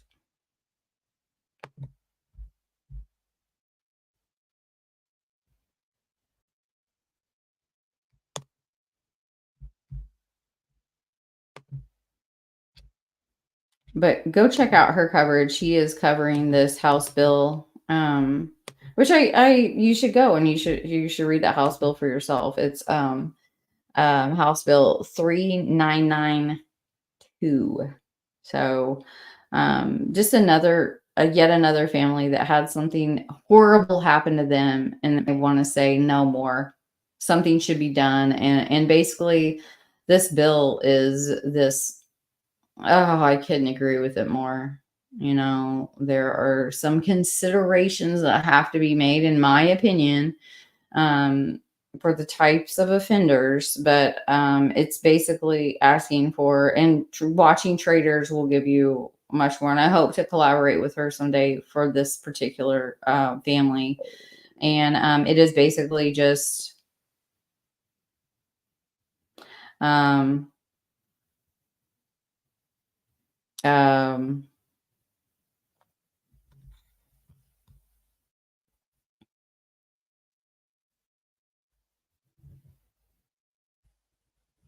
hey, Baba.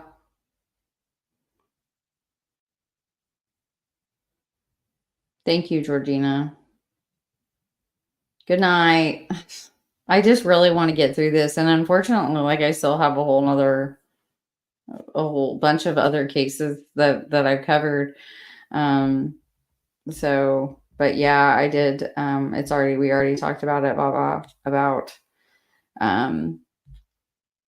the little boy in the suitcase, and the box, the little boy in the box and the little boy in the suitcase, Kyra Jordan and Joseph Zarelli.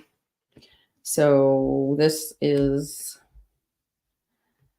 so yeah, go and follow her for that. And then we have the Flora 4, Kiana Davis 11, Kiara Phillips 9, Carrie L. McDonald 7, and Kyone Welch 5.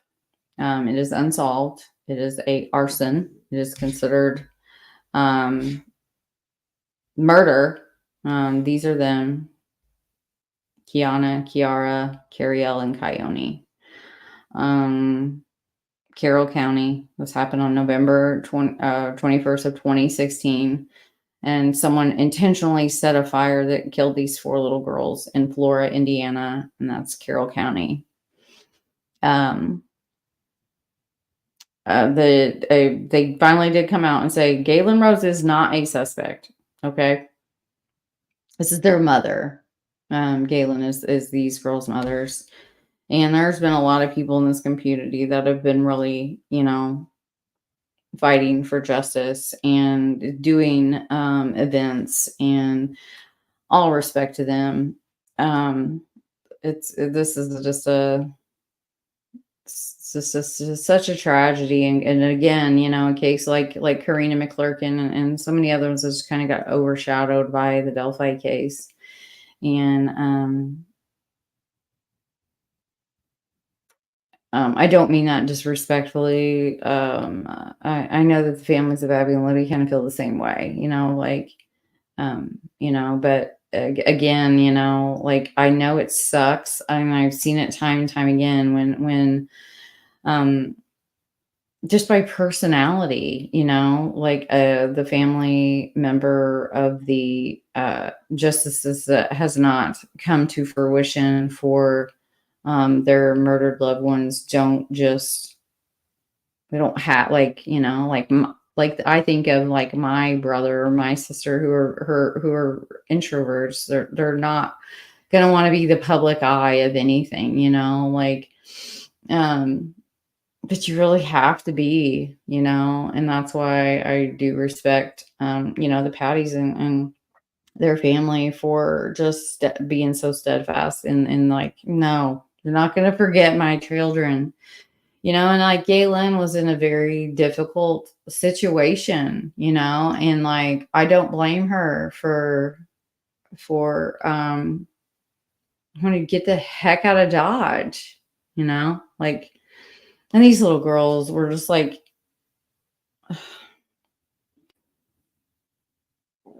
it's just horrible. This is a statement by Galen to Fox 59. Quote, I have never understood why the house was still up. So it's been torn down now. I hope that this civil suit is able to provide some clarity for me and my family. And I've read it. Well, I haven't read anything in the last few months, if anything has happened, but it's just that freaking tape and technicalities of like, there's literally like a picture of the smoke alarm, like, um, one day justice is coming for these 4 little girls. I have to hope for that. But on September 14th, there was a settlement that was reached. And I quote, according to court documents filed on September 6th and entered into the docket on Tuesday, officials said the parties in this lawsuit attained a settlement, the details of which are confidential. Jonathan Bont, an attorney for Rose's landlord, Joshua Ayers, also confirmed a settlement was reached. According to previous reports, Rose sued Ayers, his business partner, Troy Helderman, and Birch Tree Holdings, their company. This is Rex Huerman, and it is ongoing, and I am not going to quite get into this. I do urge you. I did a really, it was pretty crazy. You see all of these pins? This is all me entering all of these in. Because I think that he's killed more, and I am not going to get into this.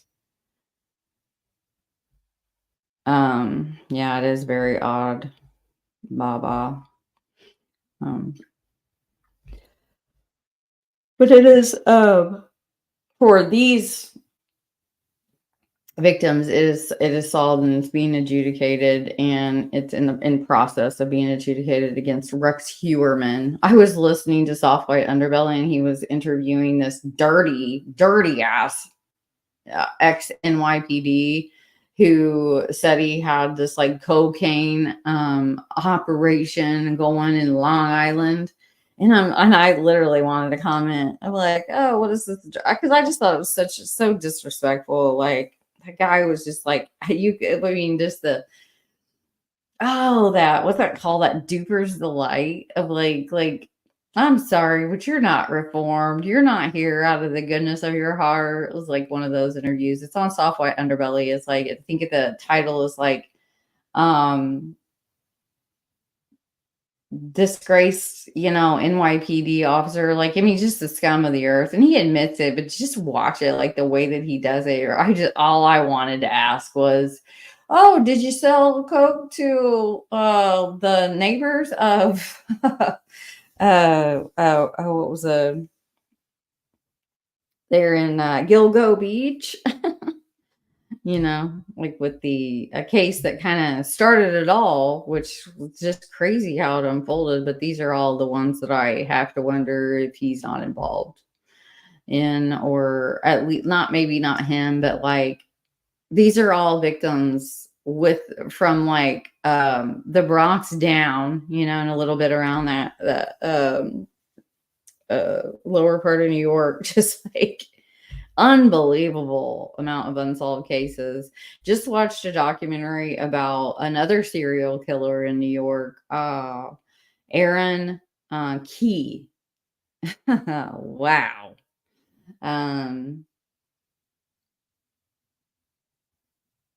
It's on, I want to say Netflix. I'm not sure, but it is it's New York homicide, you know, like the cases that rocked the prosecutor, the ME, the detectives, and like the way they work together to solve them. And it just goes through, like, it's only like maybe 5 episodes.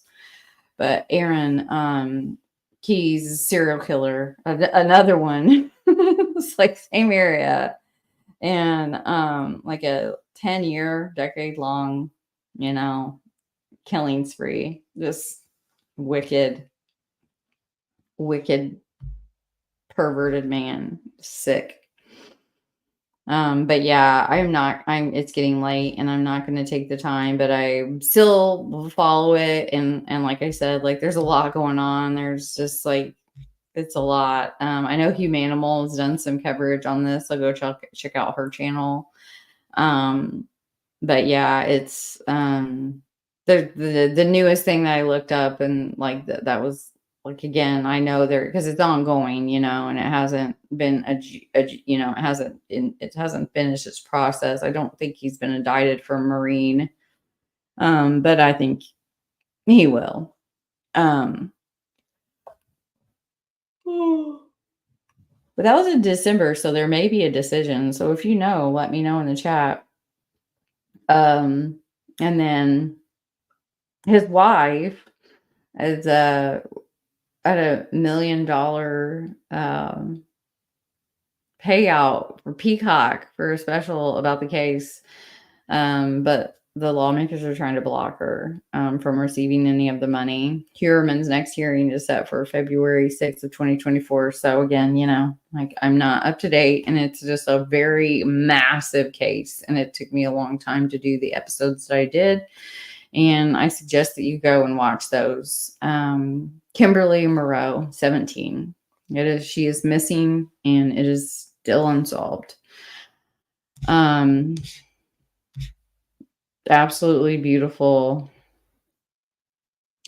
person inside and out that really had a talent for the written word. Just beautiful. Her family has released some of her writings, and just a girl, like, you know, like, yeah, like they're like, she went a little wild there, you know, like, it just like, who didn't do that? You don't expect to die. You know, I think this girl would have gone on to do really awesome things in this world. Just a beautiful soul inside and out. And this was Mayo, like, who I respect him so much. But you know, he came on and joined me for this Kimberly Moreau episode. This was in Maine, and she disappeared on May 10th of 1986. And her dad had said, and it just touched me, is all I want is to bring her home. Like, it's just, how many times over and over again do I hear that from parents? And I hear from parents of murdered children, and their bodies were eventually found, and they will literally be like, it could be worse. It could always be worse. It could always be worse. And it's just like, that's so sad that it could always be worse. Again, go watch Soft White Underbelly. But he has just never given up. Just like, that's all he wants. I don't even think this man, you know, he just wants his daughter back. He wants her to be buried next to his wife, you know, and it's just so sad, you know. She was last seen wearing jeans, a white tank top, sneakers. She's 5'6", 140 pounds. Kimberly was supposed to go to prom that night with her boyfriend, Mike Staple, that night, but canceled at the last minute because they broke up. She was last seen leaving her house on May 10th of 1986 by her older sister and her, like, I don't think they were married at the time, but I think they're married now. Her older sister and her husband now were at the home, and saying she was going for a ride with friends. She did not take her car or purse, like her nothing. Later, it was revealed that with her friend, Rhonda Breton, who was ran over in like California, um, were with 25-year-olds Brian Inman and Darren Jowdery in a white Trans Am. Inman told law enforcement that he dropped her off at the bottom of Jewel Street, which the family found to be like, no, she was scared of the dark. And this wasn't the type of girl that was going to walk like, no, buddy, you're going to take me to my house and drop me off at my door at the very least. So for his story is already just like, and obviously law enforcement is very suspicious of him. They've done searches on his property, just so someone else gotten away with it. But her parents and others say that Kim would not have walked at night because she was afraid of the dark. Inman also told law enforcement that they had had consensual sex. Both Mayo and I was like, what do you think of that? And he's just like, yeah, no. I mean, like, that's something that your lawyer tells you to say. But you don't just like, even at 25, you're like, you don't just like, yeah, we had consensual sex that night. Like that red flag. Like, I had to make it a point that your 25-year-old has had sex with a 17-year-old. Okay, buddy. Okay.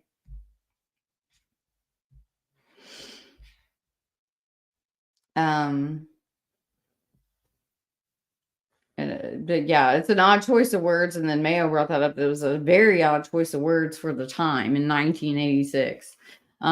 Dogs did show interest on a property next to Inman's property, indicating urine remains, and that was in 2015. And that was one of the ones with in that series I just watched with the in New York, the New York homicide. Joseph Pabone, the guy that like put oh, I can't. I'm so sorry. I forget the victim's name.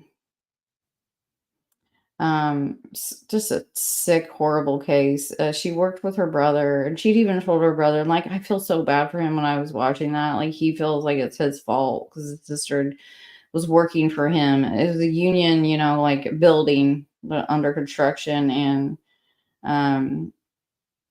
he did what any brother would do. She was just like, so I getting like bad vibes here, and like he was like, just let me find you somewhere else before you quit. And like this monster, this employee of her brother, murdered her, hogtied her. They don't think she was dead. This is a case that reminds me of what happened to Nicole Bowen.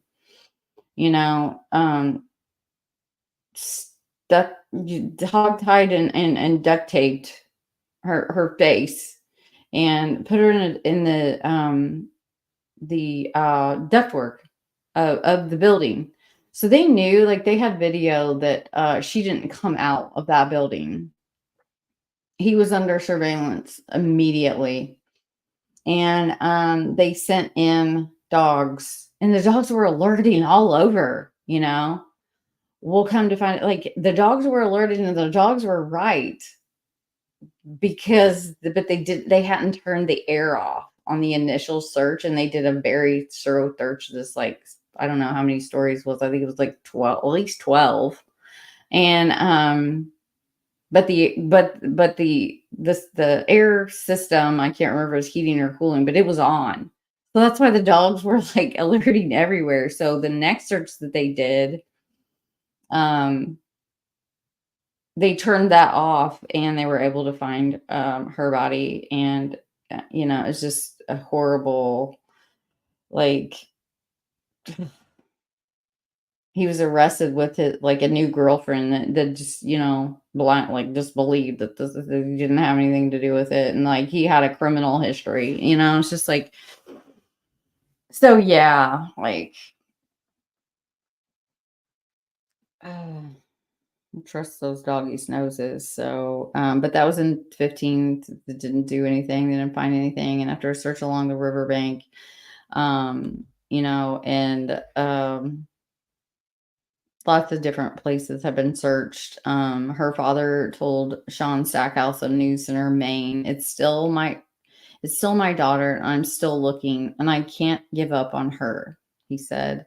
With all the expertise that we have today and everything that's out, all it's going to take is the right tip that's going to lead us to bringing this all to finality, Moreau continued. It is also of note that Calvin Tidwell owned an arcade and was seen arguing with him earlier that night. He left a girl to die at the scene of a crash in his past. This is something that Mayo told us on the episode that we did together. He was also in possession of Kim's class ring, who I'm sure she threw it right back at that newly ex-boyfriend that she didn't go to prom with. Anyways, the Maine State Police is the lead on this, or Livermore Falls Police Department. So Maine State, the Maine State Police is 207-743-8282, or the Livermore Falls Police Department is 207-657-3030. If you have any information, please join the Facebook group for Kimberly Moreau, missing from J Maine. And Digger Dave, he watched my episode. I think he might have changed his name, but this is his YouTube, and it's in the description of this. And who saw my live shows, and then he did 3 live shows for Kimberly. So I thank him very much for doing that. That means a lot. And I know it meant a lot to Mayo, and I'm sure it means a lot to the family to get her name back out there after so long. And Rebecca Mainers, this is our final one, because Rosemary, there's those cases that you just have to have the discretion to investigate them and not put it out. So it is one that I am. The Rosemary is the one that I'm super ashamed of myself for ever being in the same panel as freaking Art of Deduction. Learn from me, creators, like YouTubers, podcasters. Don't just go willy-nilly joining someone because you think they have good intentions to bring in awareness for a family. Like, he clearly doesn't give 2 forks about anything. He doesn't get what any of this is about. And learn from my mistake to not just go willy-nilly joining up with other people in this true crime genre. But Rebecca Mainers, this is the local one in my county. She was 62. It is unsolved. Just like I didn't know her personally, but like when you hear about all the giving that this woman did, and like the money she raised, the volunteer work that she did, like, I don't get why there's no coverage for her. Like, I shouldn't be the only one. Like, it makes me angry. She deserves better than that. Like, this is Clayton, Indiana. Like, this is Clayton. Like, this stuff doesn't just happen. I don't understand why more people aren't like talking about it. She worked at TKO Graphics. She volunteered at Mental Health America, which is huge in Avon. So was TKO Graphics. They did move to Plainfield. She lived in Clayton, and the police are investigating after a woman was found dead inside her home in the Belleville area on Friday evening, July 14, 2023, according to the Kendricks County Sheriff's Office. The woman's death was declared a homicide. She was identified as 62-year-old Rebecca Mainers.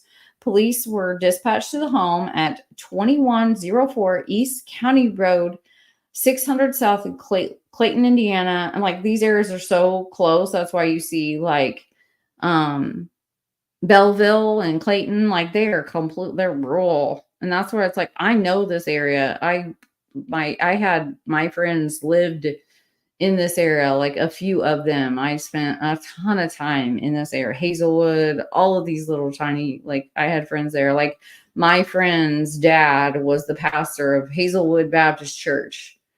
And right down the road was Hazelwood Christian, where we went to events when I was in the 90s, like, and that's where I believe Rebecca went to church at Hazelwood Christian. So it was like, here's Hazelwood Baptist and like, here's Hazelwood Christian. And like, but yeah, like, so the police put out, like, we're looking for someone. We want to speak to the person driving a white full-sized pickup truck and gave a person a ride headed westbound on the night that she was killed. So like that right there is like, huh?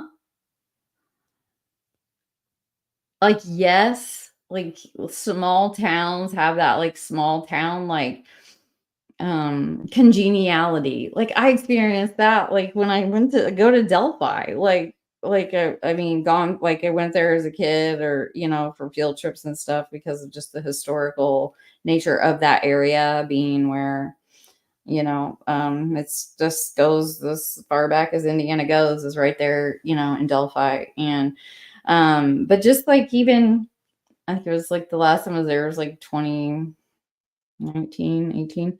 I mean, just people wave to you on their lawnmowers, just like, it's just like, it's so crazy. But I know there is a deep, like an underbelly to everything. But like these are these types of small towns. But I'll tell you what, it's not that common to be picking up a hitchhiker at 6 on a Friday from this particular area. Like, so if you're the driver of that white pickup truck or know who the driver is, and it's like, the area is so rural, like it makes me wonder if like did her killer who she was killed in her home. And like when I've showed this I just did this episode not that long ago, so it's not very far back. You can go watch it where I pulled up like the Google Earth like images of all this, and like she was like, so basically like my friend lived like if you turn right off of the 40. I'm so bad with like roads names. I just know where it is. And you turn right off this, and then you're kind of immediately into a curve, like an S curve. And so my friend lived out, like her family owned a huge farm that was out on out past Rebecca's house, but she lived right there on that S turn, which is like, you're not like it just feels like, and I don't understand why there isn't any coverage. And there's like kind of some stuff there with that TKO, like, because I grew up in Avon. So TKO was like the story behind TKO. And so it's like, just there's some weird things about it. And it's like, I know she was like in the accounting for TKO. And yeah, like so growing up in that area, knowing like TKO was like one of those that like, it just really grew up, but it started out being Indiana trailers, like Hoosier, but so it was a small business owned by this man who died suddenly, right? So he's got these two young employees, they're cousins, they're like 17, 18 years old, who work for him. And when he dies, they, because it's like that underdog story. So that's why it's so memorable to anyone that grew up around this area, like everybody knows this. So it's like really weird when I went back and the one cousin is completely cut out of the narrative. Huh? Like he's a part of the story. So they're literally on their bikes and they go into, he only has, so the business owner died that they work for dies, and they go to the businesses that he had contracts with for graphics and stuff for their vehicles or whatnot, and they ask them like, hey, if we if we get the money to make a go of this, will you stay with us? Will you give us a chance? And these like 5 to 8 like business owners say, yes, we will. We will. These two cousins go to their parents who give them the money to buy this business, and they turned it into a multi-million-dollar huge business. And there was like, like people in neighbor, they didn't want him to leave, but they needed to offer him a little bit more. So they're in Plainfield now. But so I get on TKO, and the narrative is like the one cousin is completely cut out of the story. It's like, I thought maybe I had like some kind of like false memory or something. So, no, but no, I found it in newspapers and it was there. I was like, I knew this involved two cousins because I thought it was just the coolest story ever. And so did like everybody in town. But yeah, like, so right now you can go to TKO Graphics website and like look, and like there is not a mention one of what I'm telling you right now, but the story is there, but it's just the one cousin who still owns it, who Rebecca Maynor worked for. I don't know. It's just one of those weird things of like, but why? How was he totally cut out? The other cousin totally cut out of the narrative of a story that was like moved people, gave people hope. Super weird. There's nothing. There's been no coverage. Again, this is going to be the one where you're going to Google her name and I'm going to pop up on Google, a Google search, because no one's doing anything. And last but not least, Rosemary Rodriguez, who this is one that I've been, there's so much. Just, you know how I am with patterns. So, I don't want to say anything without finishing my project on it. But I've been doing this for months now, and like, something's not right. Something's stinking real bad, and that's why I decided not to add it to this a look back, because like it's it needs it needs to be its own thing apart from this. So that's where we are done. We are done.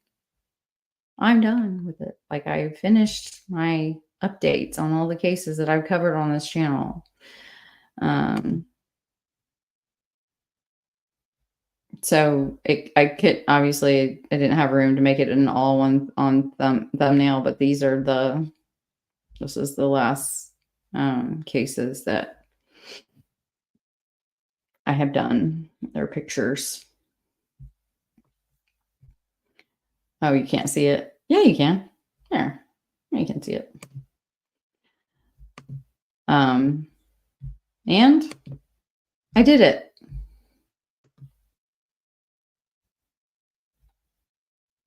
I went to school with Kent.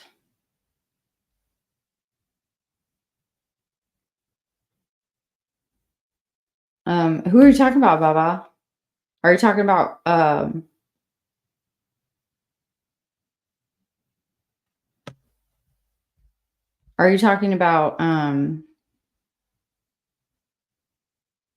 Rebecca or Rosemary?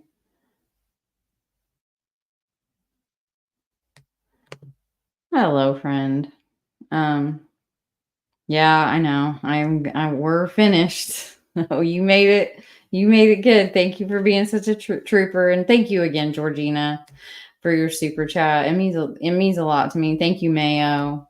You mean a lot to me, and so does your super chat. TKO, old owner. Oh, really? Oh, yes. Cold Truth Podcast at gmail.com. Please reach out.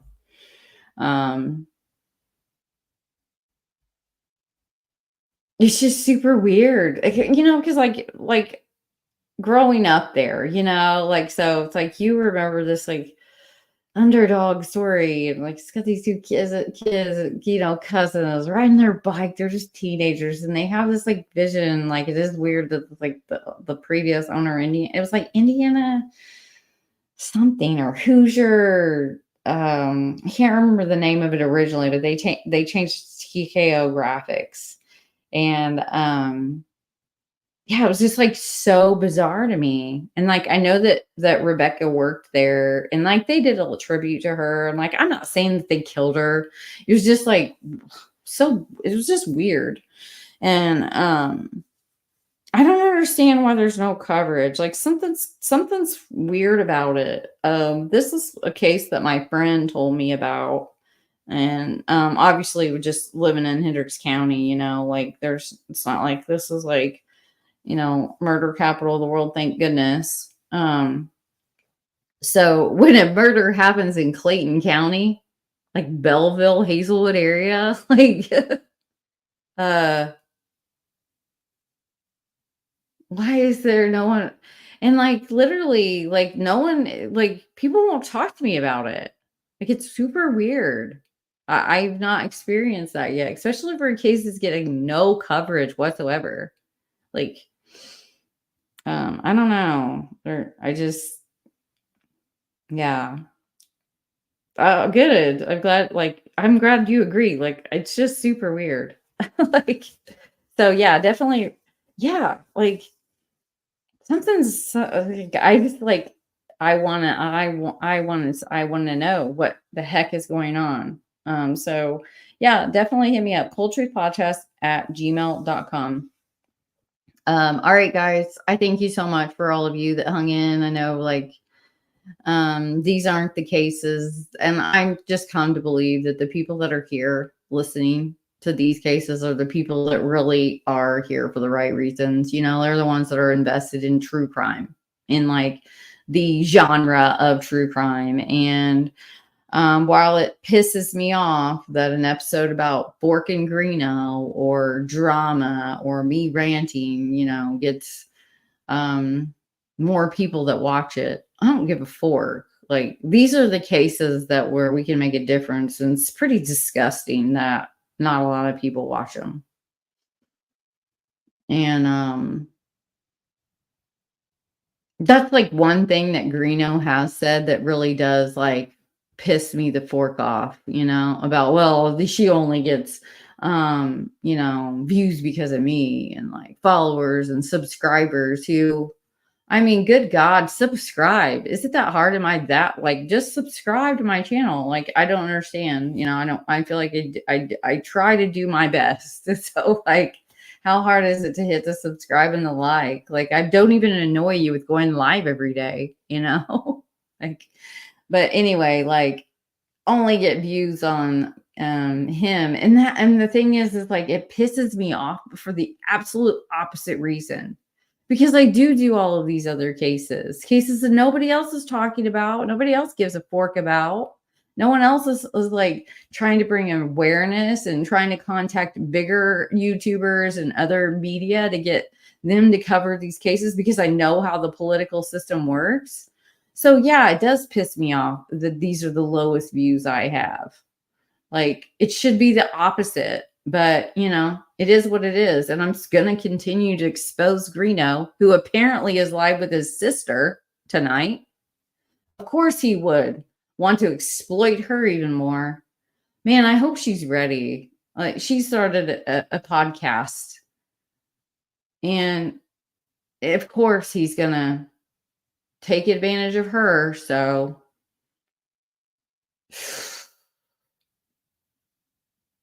so sad.